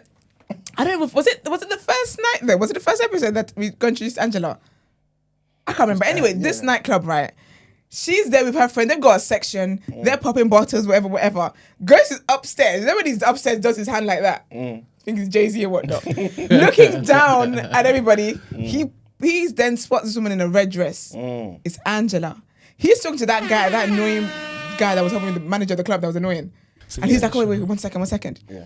Tasha sees him coming down in such a haste. Damn. She thinks, my man's about to come here and kiss me in front of all these people and just be like, just checking on me and my friends. She's come out of the table section, like to the outside, right? Imagine there's a little step. So she's come out to the front of the gatherings of her people, her section, expectantly waiting for him to be like, oh my gosh, like how's the night going? Blah blah blah. He walks past her, but he doesn't just walk past her. He didn't even notice she was there. Yeah. Didn't notice she was there. So then he's then gone beeline straight to the woman in the red dress. She's peeped and she's like, what the hell? So after that, she's left. Right? She's left. So this is where his thing with Angela starts, because then he sees, he never, no, Tasha didn't cheat on him until he started meeting up with Angela. Because remember, like, no. Okay. Was that that night? That was the day after. I don't think it was that night. No, it was the morning. Oh, that was the night. I think she's gonna put her shoulder down a little bit. She's gonna give him a little tease. The whole that's when she started messing with a young boy. The DJ mixing thing happened afterwards. Like that happened another time. What's the DJ mixing thing? Use your imagination, sir. So she put. She didn't get on the decks until like another episode, right? I think that night was when she kind of tried to give him the eye or whatever, and blah blah blah, whatever the case is. I can't remember the order of blah. But this man was committed to Angela from the moment he saw him. But then though, when he did meet Angela again, they didn't talk for a while. Because I think, because she tried to call him, then he had changed his number. And then he called her and whatever the case was. But then they started having lunch together. I wish my man would have lunch with a woman he used to be with. But fry the egg on your eyes. The hell? But in between the time when she was trying to contact him, because he changed his number. Yeah. What was Tasha doing? Tasha was just being sorry for herself in the house, just taking care of the kids and making them breakfast and whatnot. But before she started feeling sorry for herself, did she also do the whole thing with Sean? So I think that night where she left the club, I don't know if it was the same night, because I think the first night was different, and there was another night where he then probably saw Angela. Because there was another night where she goes, I think there was another night, because I remember there was a night that she had an outfit and he was like, no, you're not wearing that. He was like, we own the place, you need to dress like we own the place kind of thing. But whatever the case was anyway, he was committed to Angela from the moment he saw her, reminiscing and whatnot, going on lunch dates, umbrella, sharing umbrellas, getting his family driver, Sean, to drop her places. Talk about, don't worry, he walked. He said, I'll walk. You're a drug dealer. I'll walk. You can get the car. Sean will drop you. What I asked Esther Emmanuel is that isn't love and happiness the truest form of life lived well as a human being? This human experience of ours, right? Isn't it the pursuit of happiness? And if that happiness exists within a woman that is not your wife, shouldn't that be celebrated by the lover girl Est? It's in her name. Not necessarily, because Esther believes it should happen in a particular confinement, doesn't it? Like, it should be okay. I think it should happen with respect. Yeah. No one's saying you should love all you want to love all over the place. I think it was disrespectful for Tasha to basically suggest that he looked to stay in this criminal enterprise. But I'm not going to weigh that up with him cheating on his wife, because those are different institutions. No, I'm talking about disrespect. No, but I don't think that's disrespectful though. Because like Iman was saying, I don't, my disagreement with Tasha with that is not from a disrespect level. But what I mean is, because I can frame anything any way I want, right? Of course you can, and you do. He's supposed to be the provider in that, but yes. And is. So she's just supposed to take lead, right? And he's supposed to lead. She's just supposed to take lead. But that's not the arrangement though. Because as we found out, Tasha's the one who does the books. Tasha is the brains behind it. He had to get her a job to do. It's not about getting her a job to do. It's like if she didn't do it, they would have got caught. Because look how Tasha gets recruited to then teach Holly. She gets recruited to teach Lakeisha. Like Tasha is the brain, and he gives her the credit for it. And also as well, when they framed Kanan and they snitched on Kanan, they both did it. So it's like, yes, Ghost is the one that provides the money, but Tasha is the one that keeps things together. Like even when they're spending the money, because that was another thing. When it comes to the kids' trust and the money they go in the bank account or whatever, he forged her signature so many times to spend money in ways that he shouldn't have, because he was never consulting her. And then he was like, oh, it's my money. And she said, okay, why did you forge my signature then? She was like, why did you, so if it's your money, why did you forge my signature? And I think that's the issue with a woman being a stay-at-home wife. People thinking then, oh, your brains can only be for what the kids got, chicken nuggets and bath time. No. She trusted him. Yeah. For the entire time that he built this empire, or they built this empire, right? Yeah. There was a mutual respect given, right, for their roles in this. She knew that he was going out there and leaving like king and queen cards all about the place, innit? Yeah, but he shouldn't have done that. That was not his. That was Jimenez. He was trying to frame the Jimenez. What I'm saying is that he was going out killing people. Yeah. Leave it. His whole thing was to be anonymous and like he was Ghost, you know. 100%. Then he became the person we see the most. So he's got bodies on this. He went out and he was a hunter gatherer. Yeah, and he did that faithfully. And like I said, the money needed to basically money. So he was like, look, whilst you're home and you're committed to this, take the job as an accountant. But that's what I'm telling you. I got a lot to do. But that's what I'm trying to tell you though. You got it wrong. You got it wrong because I'm not trying to reduce her importance. It's not even that. It's that you're missing out the fact that Ghost needed Tasha's help. So let me get there. I'm just taking your time. So I do believe that, like, he upped and pulled the rug from under her feet. Yeah. The comfortability of her being important in this particular framework of this enterprise. Yeah. She didn't want that to go anywhere because I know my value and I know what. I know, yeah. right? And obviously it also titillated her. Obviously it made her moist just to know that she was the wife of a kingpin, right? And he's now said, look, I've got a way to basically go clean so we don't have to be jeopardizing our children. And I can spend more time at home now. I know there's no risk of me being locked up for something that I have done in the criminal world. I'm looking to clean stuff. And she's like, no. Wow. It's not a thing about no. It's that, so basically, as the season goes on, we find out that Tasha was actually a very brilliant student who was studying, I think she was studying accounting or something like that. She was getting a degree. And because of Ghost, she stopped doing that, right? Yeah. So it's not a thing about no, because it's the same reason why Tommy didn't want him. Just hold your breath. Just don't hold your breath. Don't die. But just keep it to yourself. Sit on your arms. Sit on your hands or something. But basically, right, Tasha saying no is the same reason why Tommy said no.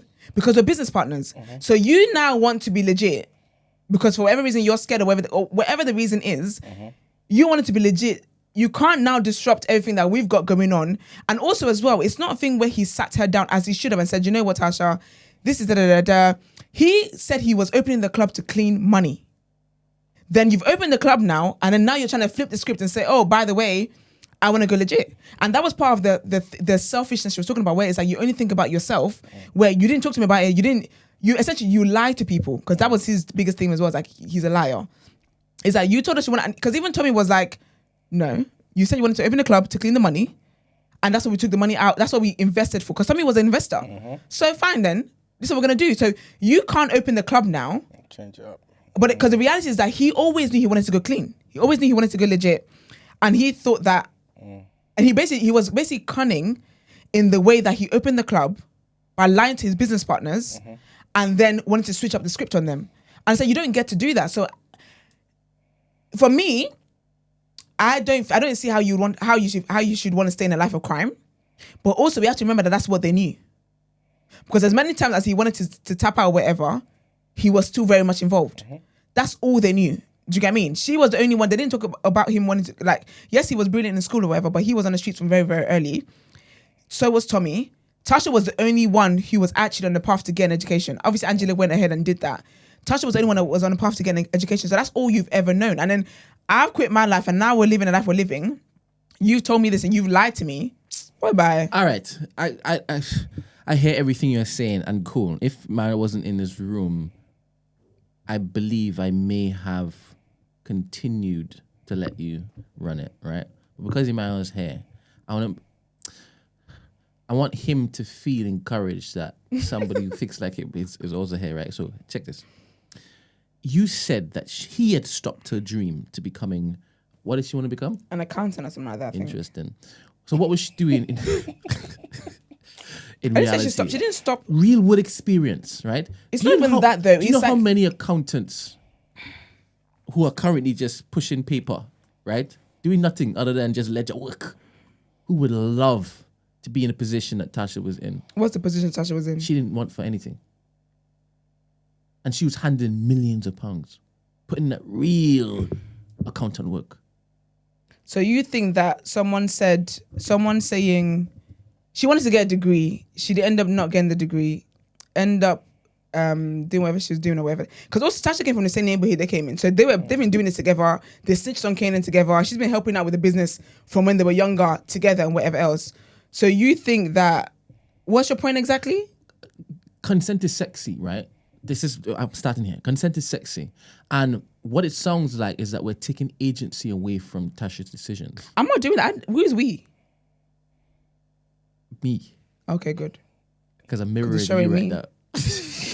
I'm not saying that I'm not saying Tasha would have been. Don't go clean. Mm-hmm. I'm thinking that's an adult making her own But I just told you why she would have said that though. Because?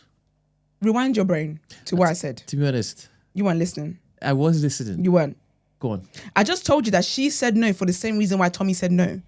Because Ghost lied to them and told them that he wanted to open the club for them to continue to clean money because they had the wash and fold. And so it's like, we can clean more money with this. Yeah. And so now we've opened the club up now to do this. And then he knew the whole time he wanted to go clean. But then now you're saying, I want to go clean. And also as well, if you know that she's been valuable to your business, which she has been, she's the one who came up with the way that they clean money and whatever the case is. They give her credit for all of that. Even Kanan does. If you know that that's the case and that's what you guys do, then do you not sit down then and say, this is what I'm thinking about? He came like a dictator. I bet you're probably going to say that, no, forget the leader. You're probably going to say, oh yeah, but because he was on providing, blah, blah, blah. And this is the same point I was making when I said about his how he is as a father. Just because you put the money down does not mean that you're right about everything. Does not mean that you get to make all the decisions. Especially where we are now, you didn't make all the decisions. He didn't make the decision by himself. Tasha's the one who called in. Who they thought together about about getting Kanan away. The reason why they took Kanan away was so they can take over. Tasha, Tommy, and Ghost. Obviously, more Tommy and Ghost because Tasha was behind the scenes cleaning the money or whatever the case is. We have been together and everything that we've come up with now. You can't get to this point because we live in a nice penthouse and your kids go to private schools, decide that now you are the leader. You've never been the leader. You just make people believe that you're the leader. And he walks in the spirit of a leader. He controls Tommy, tells Tommy what to do. And that's what Tommy was like, no, you're not going to tell me what to do. We're doing things my way. So he walks in that spirit of a leader. But that doesn't mean, wait a minute, that doesn't mean that he has solely made all the decisions pertaining to the business. Because if that was the case, then he could have just dropped Tasha and Tommy and he wouldn't have needed this angle. He wouldn't have needed them to approve him going clean. Yeah, it was a trio. It was a trio. And so really and truly, if you think about it, if he was really that leader, all he would have said was, listen guys, we're stopping the business, we're going blah, blah, blah. Yeah. They wouldn't have had the space to say, no, that's not happening. Yeah. Because when they said no, what happened? He carried on. I agree. But with every single group dynamic, right? At some point there is... someone takes charge. And also somebody's responsible for the evolutionary growth of the particular thing. Yeah, and that was Ghost. That is Ghost. Absolutely. Right? So yes, they started this thing together, but they had different strengths. Absolutely. Ghost wasn't there thinking about the ideas of laundering money. Ghost wasn't there moving like with white privilege and this, that, and X like Tommy was, right? He was, okay, this is where we're all going together and this is your role, and let's do this together. So I hear your trio argument, but I also believe that when it comes to the growth of the business, the future growth of the business, right? It was always Ghost that was taking the lead on that. Every single time. Yeah. Ghost wouldn't now look to come and ask for permission to do this and next. He would present something, but more or less, this is what we're doing. Yeah. Right? Tommy will have to come and ask Ghost and say, this is what I'm doing. And that got him vexed. But that's what happens when it is that you're not really dynamic, that type of person. Do you understand? You're right. You might do something that's stupid because you're not to be crazy anyway. Yeah. Do you understand? Yeah. Consequences follow you where you make your those particular decisions. Then Ghost has to come and clean it up. Absolutely. And lots of times he did it incognito. I can't take away from Ghost, like what Ghost did. I like that. I like Ghost. I started this. What is the first thing I said? Justice for Ghost. I feel like Ghost was very unappreciative, and I think with Tasha and Tommy, they were moving so snaky. Where even at one point, Tasha's giving her blessing to Tommy to kill him, and I like that when he died, every single person realized how much he brought to the table. I love that. Full circle. Yes. So even though he was moving how he was moving, the benefit was so grand. Right? Just like Greta. Even if it is that she's a fraud and she's being performative. And that's all the bad she knows. Full circle. The cumulative good that comes from her performative ways is good for humanity. Give her another Nobel Prize. Did she get a Nobel Prize in the first place? Is she in How old is this woman that we talk about? She's going to be forever a 15-year-old girl. Yeah, I know. She ain't moving from that position. In fact, her face is not moving Does from she that not school? position. she should have a child right now. I think she's old enough to have a child right now. But she should. She's 15. She shouldn't be kissing anybody. No way should be looking to kiss her because she looks like a child. Her life should be stunted at just being that woman did not look like a humanitarian. Don't do anything other than go on boats and go to Israel. What's her name? Greta Thunberg. She's 22. Okay, she would have graduated from uni. And when she reminds me of that child on Stranger Things. That girl on Stranger Things. No one should be looking to lips that girl at all. Well, tell Drake that. Yeah, it's weird to basically like watch child actors, right? And their face don't change, and you know them for that iconic role. Yeah, it's weird. And you go and lipsen up. What are you doing? You got to question. You got to question things. You get me? You got to question things. I don't know who's made that successful transition from child actor to then. Wow, I actually see you as an adult. Raven Simone. What is it? Yeah, absolutely. That's the Raven. Yeah, she's got some interesting. Interesting is the word. Yeah, opinions and stuff, isn't it? Interesting, exactly the word. Interesting is the word. Kiki Palmer. Oh yeah. What did she used to do? Was that B thing? That spelling bee, a killing the bee? Don't know about that. I've never watched her as a child, so. Oh well, that's so good. Saving Grace, mate. Megan Good. Megan Good. But I've always met her as a teen though. Yeah, she's always been grown. When I watched Tyler Perry things, she was young. No, in one of Tyler Perry's films, she was a kid. She was a foster kid. You forgetting that show, Cousin Skeeter? I love that show so much. I can't remember that. Yeah, man. Was that Nickelodeon or something? Yeah, it was Nickelodeon. I can't remember that.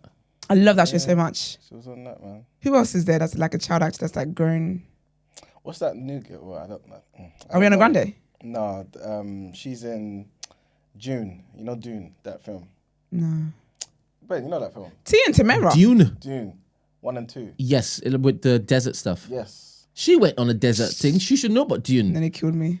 I didn't know about it. If I'd known about it, I wouldn't have been scared as I was last week, Thursday. All these sand and tires. You actually, life comes at you so fast, you know. Last week Thursday, I was actually like, what a life, man. Michael B. Jordan's a good shout. He was in The I Wire. had never seen that kid. I never saw Wire. Michael B. Jordan as a kid. You don't watch The Wire. You don't know good things. My boyfriend says the same thing about The Wire. He can't believe it every single time. Every single time he happens to just make a reference to it, and I'm like, still ain't watching That is something you should do together. He's just like, you have no standards. Yeah. That's who it is. Zendaya. Is that her name? Zendaya? Oh, then they are, yeah. Yeah. But I knew her from Nickelodeon. From she was on this show, Shout It Out or something like that. I can't remember. Oh yeah, you Tia and guys. Tamera as well. Yeah. The black one and the white one. You guys talk about what's his name? Everybody Loves Chris. Oh yes, Tyler James Williams. That's a nice name. That's a powerful name. All right, so let's get Justice into the for headlines. Ghost. Justice And for Greta. Greta. What headline?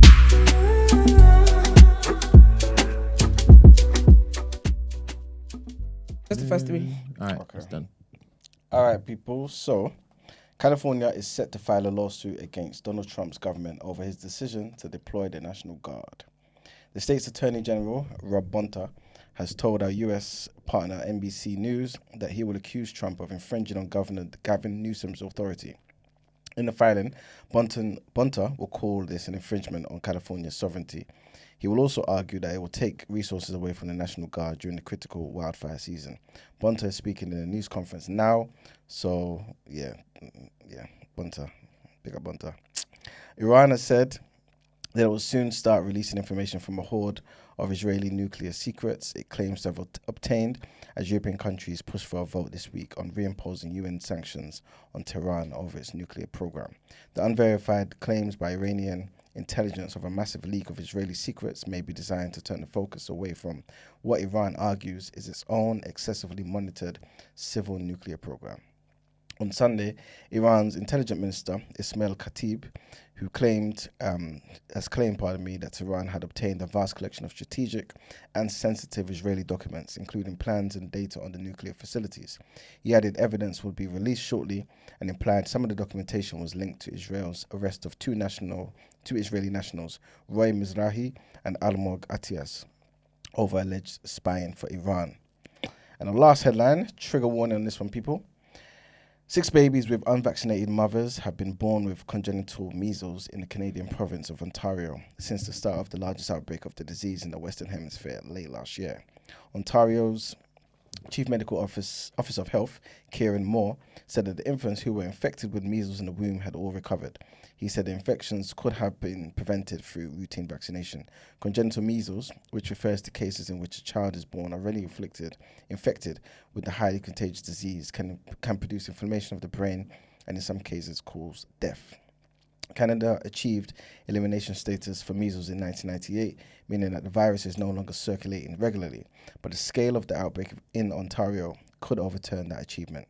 Since October, Canada's most populous province has reported more than 2,000 cases, more than all of those in the United States combined in 2025.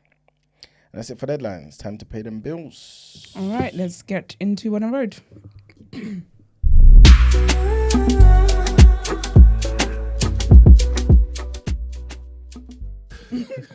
Sure.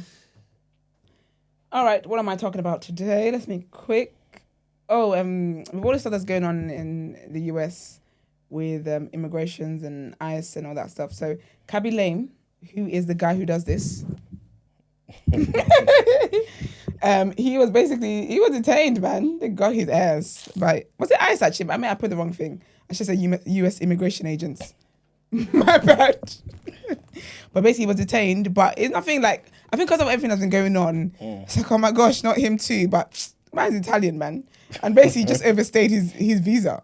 He overstayed his visa and he got, but he's voluntarily returned from whence he came from. So it's not like oh my gosh, they're getting everybody. To be fair, I did think he lived in America, you know. That's what I thought. I think you told me he lives in Italy. I think we were talking about it on the show. Maybe we found out at the same time. But yeah, he's an Italian man. Yeah. Senegalese Italian. But yeah. So anyway, to cut long story short, he's back in his land. He's all right. He's cool.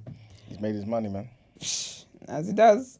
Ray J is out here being a cornball as he does. This is why his sister's not talking to him no more. Like, it makes sense. It actually makes sense. So he was on his news platform. So I just remember that segment he did on the Diddy thing. So they're taking asses. Anyway, so basically, he was on his show thing live or whatever it was that he was doing, and he basically claimed that he slept with Sexy Red. Such a loser thing to do. He didn't. He saw her either on the plane or the airport. They said hello for like a second, and that was it. And he came online and said that he slept with Sexy Red.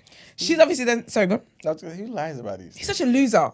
She's obviously then said, what kind of nonsense is this? And he was like, no, I said that. Let me even read what he said, because she messaged him and she's sending the video. And she said, so this is what you're doing, playing with people's name on the internet. And he said, I said right after we slept on the plane together. So he's basically saying that she had a separate seat. He had his seat and they slept together. Well, I slept with the pilot then. Like, why would you do something like that? And I think stuff like that, that's like, read the room. Like, you know what kind of hate she gets. You know what kind of hate she gets because of her music, because of the way she looks, because of the way she dresses. Like, you just know. Why would you then further fuel into these things? Such a loser. Absolute loser.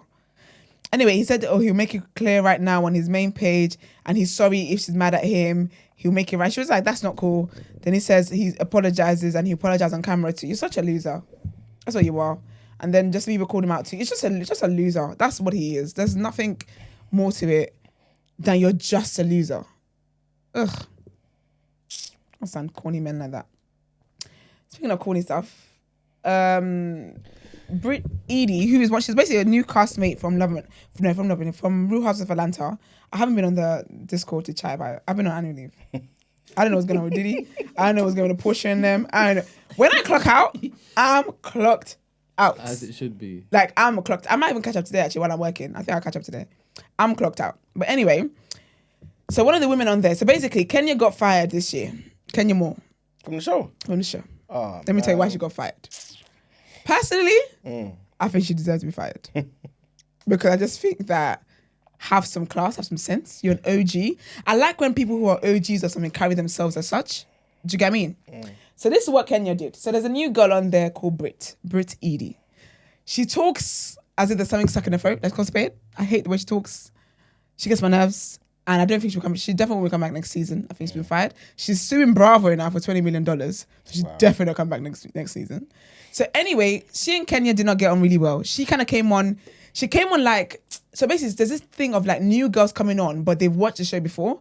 So they come on like trying to move how, like almost like clashing with Kenya, the way like she and Nene and all the people, OGs, and it's like, bro, this is a new storyline, this is a new season, you've never been here, I don't even know who you are. So she basically came on that kind of vibe, and it's just like kind of trying to call out Kenya or trying to start beef with her because you know that's the person that gets the show going. It's quite pathetic to watch.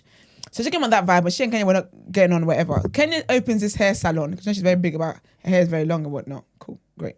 She opens the salon and whatnot. And she says that it's in honor of her daughter. She's I think did she say she used her daughter's college funds to open it or something like that anyway? But she's nothing happened to the daughter, right? The daughter's fine. Oh, okay. But she's kind of invested it into the salon to get the money back or whatever. To be fair, her ex is allegedly deadbeat, so it's all Kenya's money at the end of the day. So she opens the salon, but so she has the grand opening for this, and it's meant to be something in honor of her daughter Brooklyn. This woman comes in as this Brit girl, and she's come with like a olive branch with flowers, say congratulations, and also I'm sorry. Kenya's like, I'm paying you no mind, like she pays her dust. That's because Kenya had another plan, right? So Kenya decides to do a speech. Not a vote of thanks, like Nigerians do at the events. Vote of thanks. She decides to do a speech and whatever else. And then she decides to call out the people that have been hating on her. I said, people have been hating on me and blah, blah, blah, blah, blah, blah, blah, blah. Then there's a board next to her. And I can't remember that thing. On a weasel. There's a board, right? And it's got a cloth over it. She decides to unveil, put the cloth off. And what's on the board, allegedly, is Brit Edie in I don't know how to describe it. It's just Brit Edie doing things that are in the confines of a bedroom. Why would she do that? Why would you do that? Why would you do that? So she's like, this whore. That's what Kenya's kind of on. Basically sex shaming her. But at that point, Brit had gone because obviously Kenya aired her message. She was like, I'm not going to stay in an event. I'm not welcome to. She left. I don't know how you came in the first place, but I get the cameras. Fair enough. So then all the other ladies are like, that's disgusting. Some of them walk away. Portia leaves and like, because they're just like, this is basically like, you can't be out here showing the pictures of this girl naked and what. And basically questioning their character and saying this is da. Obviously, Brit then gets wind of it because one of the other girls leaves and tells Brit like this was happening, blah, blah. At the end of the episode, cut long story short, Bravo announced that they're no longer filming with Kenya, and essentially after investigating it, they've let her go. Cut long story short. Anyway, Brit is basically suing for that. So she's suing Bravo for defamation.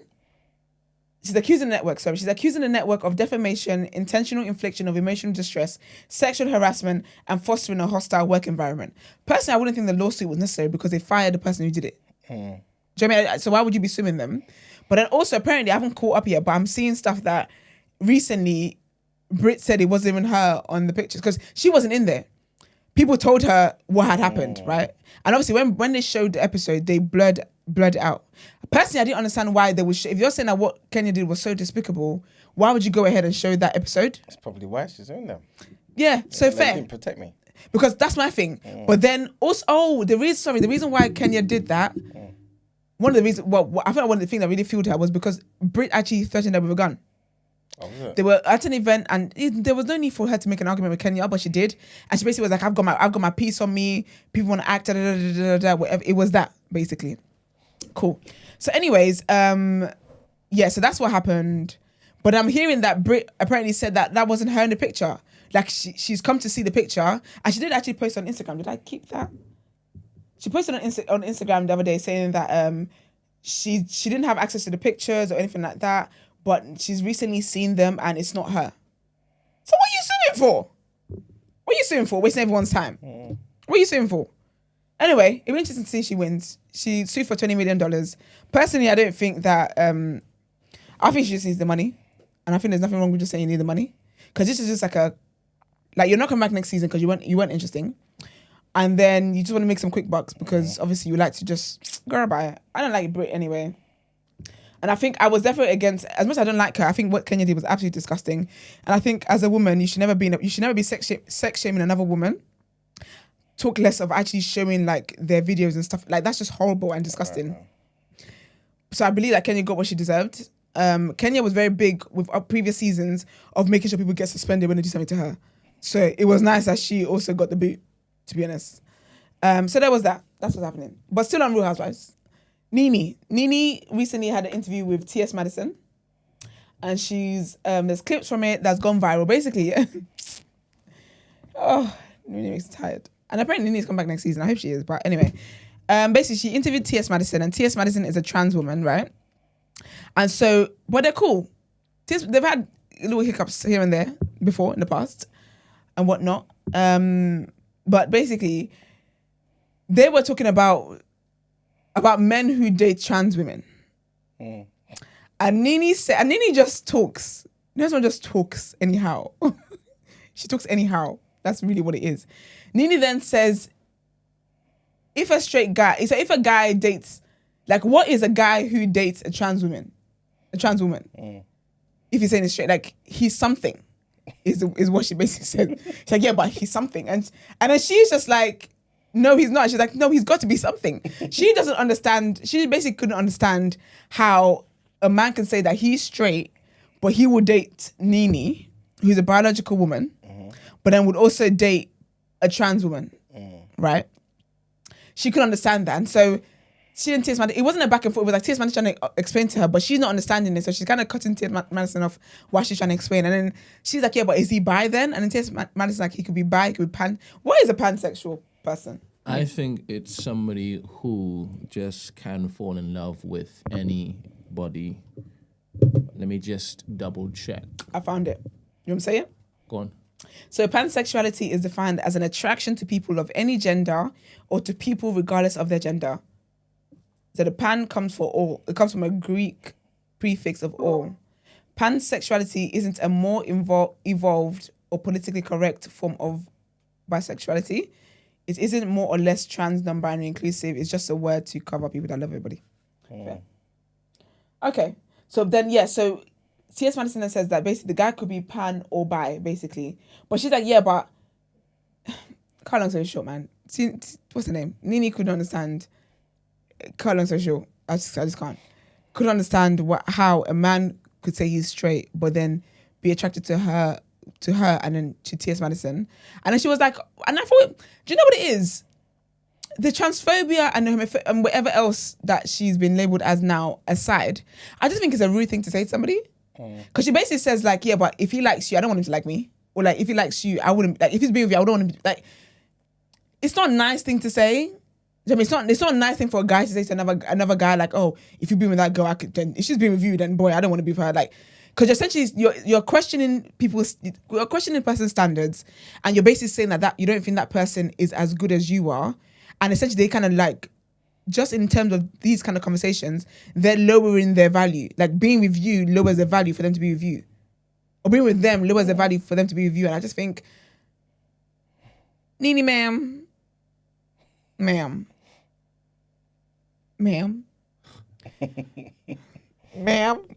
your little ass nose, I don't think that is the way to go. I don't think that she's that more attractive. I just don't... if she thinks she's like way more attractive than T.S. Madison, she shouldn't think that, is what I'm trying to say. Not to cuss anyone's looks or anything. I think T.S. Madison is an attractive woman. However, like Nini cannot be seen here acting as if like she's more beautiful than anybody else with all them surgeries you've had. Ma'am, please have several seats. So anyway, and I like T.S. Madison. I feel like T.S. Madison minds her business. She gives good vibes. She supports people. Like, I like her. I really like her. And she's obviously people have been talking about it online a lot as well. And she's reposted a variety of views. So, I mean, she's reposted different views. She's reposted people that are part of the community and said they don't see anything wrong with what Nini said. She's reposted people who are part of the community and said that they see something wrong with what Nini said. She's reposted everybody's different opinions because it's all promoting the interview, and I think that's nice. Do you know what I mean? But then she also was on Twitter and she clarified and said, here are some hard facts. Let's discuss. She says, if you are a female that's dated multiple men in your life, it's a possibility that one of those men have experienced something you may deem gay. And she did tell Nini that, and Nini had a hard time accepting that. She says trans women are desirable to men who identify as straight as well. Trans women are desirable to men who identify as straight. Yeah. She also says men who identify as gay do not date or desire trans women. Sexual orientations are gay, lesbian, bisexual, and pansexual. Identities are trans, queer, non-binary, gender non-conforming. I would have thought non-binary is the same as gender non-conforming. Oh, well. And then she says male and man are different constructs. One is obviously, this is me, I didn't know. They say one is biology and one is a social construct, basically. Male is biology and man is social construct, I believe. And then she says female and woman are different constructs. Then she says, lastly, PrEP is so needed. I think it's PrEP. It's so needed in all our communities, not just LGBTQ. I think that's to do with like your health, sexual health. I don't know. I think so. And she says, Black women, please talk to your PCP about PrEP. She said, thank you, Nini Leaks, for having me on your show. This is a difficult conversation for a lot of people. Thanks for having fun with me. I thought that was very graceful. Because people wanted her to light a torch. I thought that was very graceful. But I do think people should do more research. If you're going to have people on your platforms, like interview them and stuff. But yeah, I think Nini was just ignorant, and she just Like she just talks, but I think there was no consideration for the thing she was saying, how that would make T.S. Madison feel. And I didn't think that was nice. Like saying that if someone's being with you, you wouldn't want them to be with you as if you are the greatest gift to walk on earth. Not saying she's not, but don't look down on other people just because you've assumed that you're better than them. And because she was like, oh, I want my man to own like kitty cats. Auntie, please. Anyway. Amazing. Thank you very much. Thank you for that synopsis. And let's get into what? Is there People's Journal today? No. Let's get into next headlines. Cool.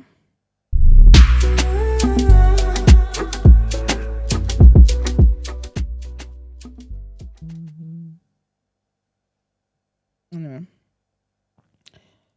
Well, I guess I'll read it. Emmanuel's on a short break. What's next? Is there a trigger warning on these? Possibly. Yeah, there is. There actually is. A trigger warning. An NHS trust on trial following the death of a young woman at an East London hospital has been cleared of corporate manslaughter. Alice Figueredo, who is age 22, took her own life while being treated at Good Maid's Hospital in July 2015. The North East London NHS Foundation Trust had been charged with corporate manslaughter and was found not guilty following a months-long trial. Instead, it was found guilty of failing to ensure the health and safety of non-employees.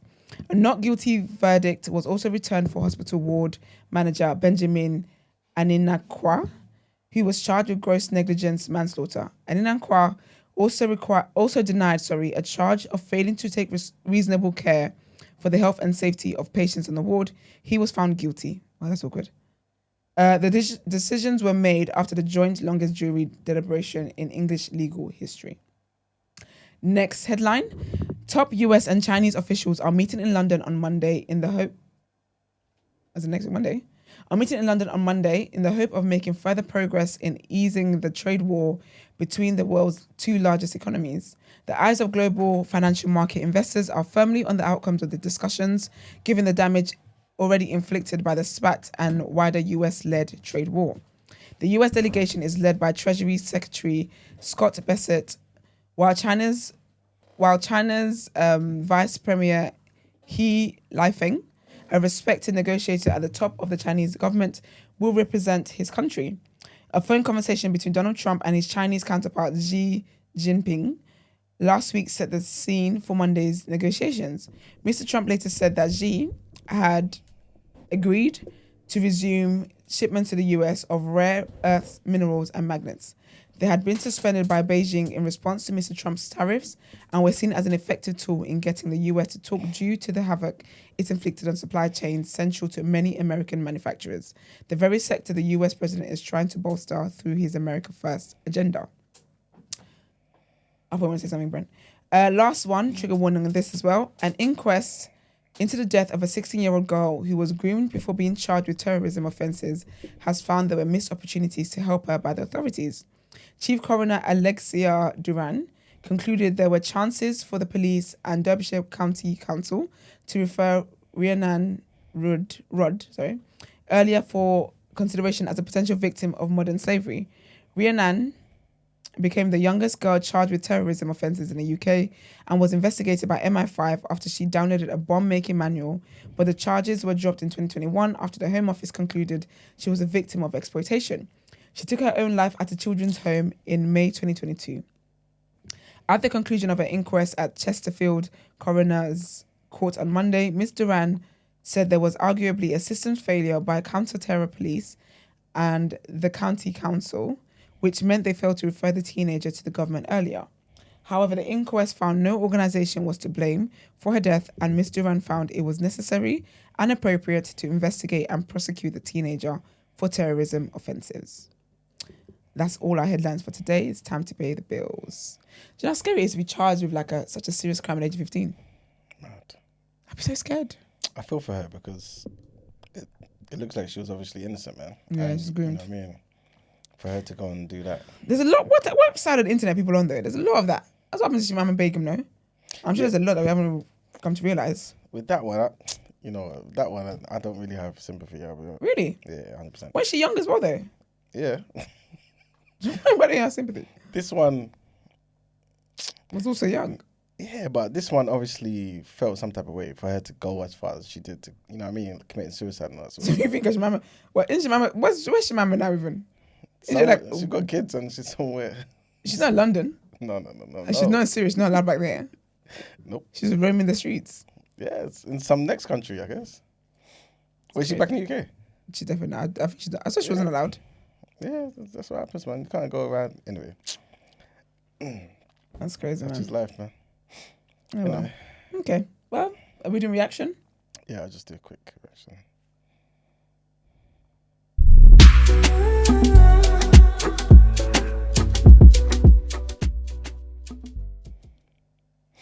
All right, people. Good. Oh, imagine I was gonna say good morning. You know. It's alright. It's your first sentence. Did you be here? The man has tried to get me, man. I'm not feeling great, dear. man.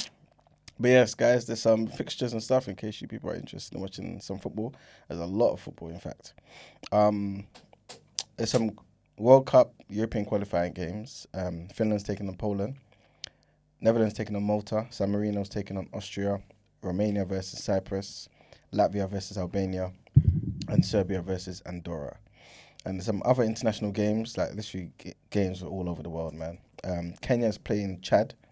Azerbaijan's playing Hungary. Who? Hungary. The country before. Azerbaijan. What? Oh, Azerbaijan. Azerbaijan. What is it? Azerbaijan? For an interesting country name. And the country just full of women over Just there. interesting, clearly interesting. All men, you know, they love some vaginas. So. Slovenia's taking on Bosnia. Belarus is playing Russia. Denmark's playing Lithuania. Sweden is playing Algeria. South Africa's playing Mozambique. England, they're going to be playing Senegal. Greece is going to be playing Bulgaria. Israel versus Slovakia. Northern Ireland versus Iceland. Luxembourg versus Republic of Ireland. And New Zealand is going to be playing Ukraine. Brent, you speak about yesterday's Portugal winning the league final? Nope.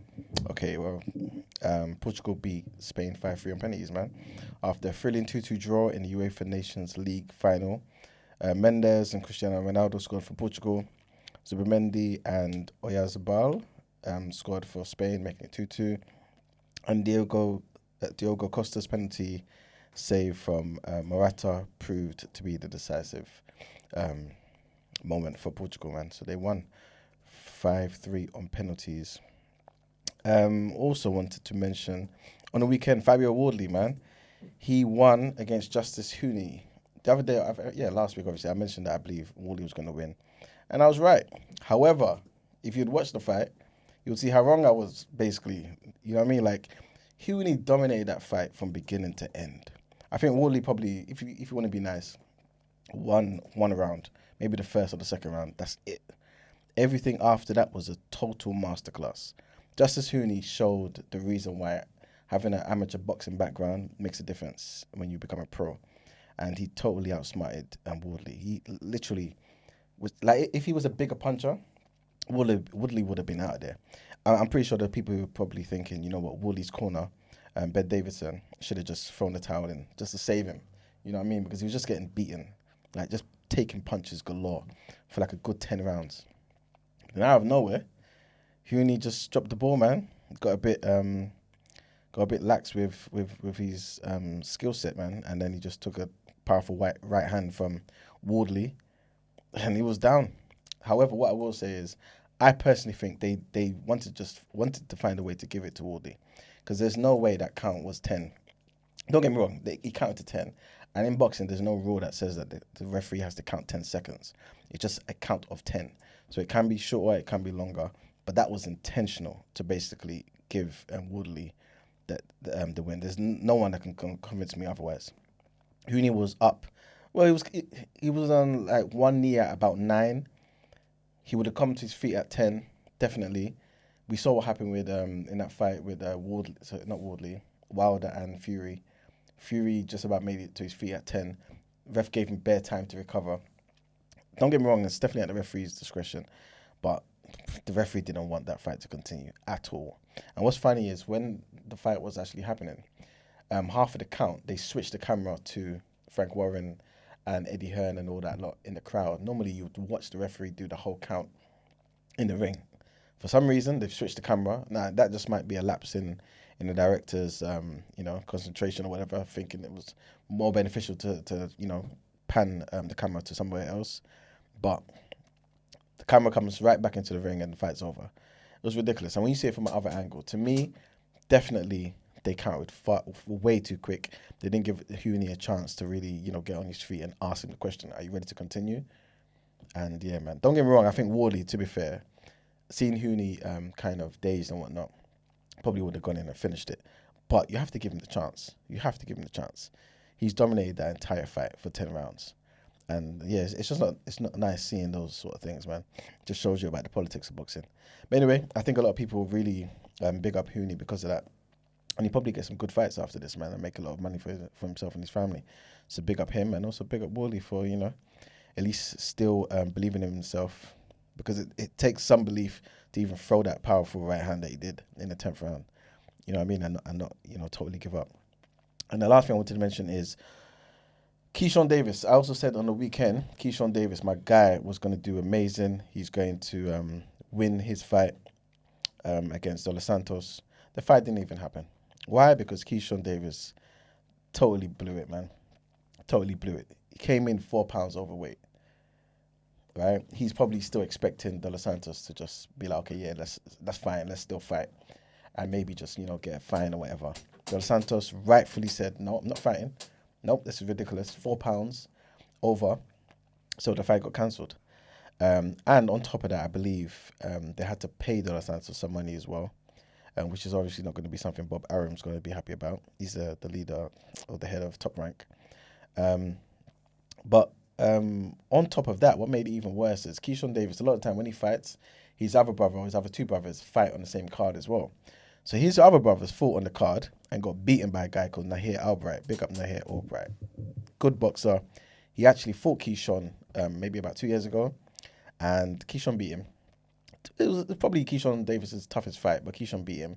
But then they found marijuana in Keyshawn's system and it got called a no contest. But in terms of the fight, in terms of the scorecard, Keyshawn beat him. But still, he fights Kelvin now, Keyshawn's older brother, beats him, dominates the entire fight.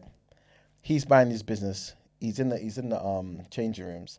And who buys into the changing rooms? Keyshawn and his other brother, the other brother that didn't fight. So not Kelvin, not the one who lost. I think his name's Keon. He goes in there and then just grabs up Nahir Albright against the wall, headbutts him. And you're thinking, wait a minute, what is going on there? What type of sportsmanship is this? You've blown it and you're not even fighting. Abdullah Mason gets promoted to the main event. And then the only thing you want to do is go in after your brother gets beat up in the ring and start rushing the guy that beat him. It doesn't make no sense. Like, nobody in boxing is respecting that sort of attitude. It's ridiculous. Absolute disgrace. So, as much as I like him, like, he's a good boxer, man. Like, he's just behaving like a waste man. And big up Nahir Albright because he had such a good attitude, man. And even Terence Crawford had to go in with Bomac and basically be like, look, I'm sorry, man. I'm sorry that this animal, I'm called the animal. But he had to come in there and basically, and did that, you know what I'm saying? And so he apologized to him. And now Albright was like, you know what? I'm happy that Terence Crawford came in to see me. We took pictures together and really kind of just made light of the situation after the fact, innit? But they should never have done that, man. You know what I'm saying? I like Keyshawn Davis, really talented fighter. Got a good future ahead of him.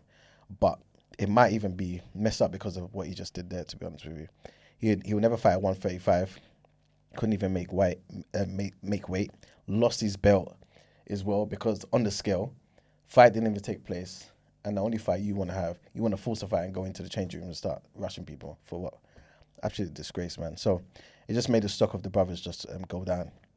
But that's pretty much it for that weekend, man. But yeah, that's it for the reaction, guys. All right. Let's wrap this up.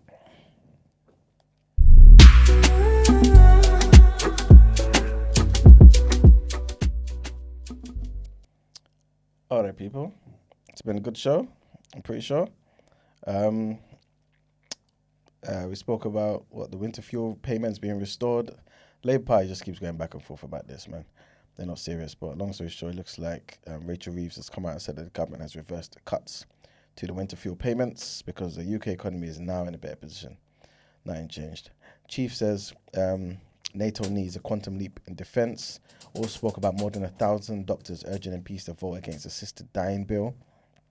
Spoke about Greta Thunberg and, how it relates to the dynamics and the politics in Ghost. You know what I'm saying? Also spoke about California wanting to sue the Trump government for sending in the National Guard against their decision, basically, to not have it, taking resources away from National Guard, which could have been used for the critical wildfire season.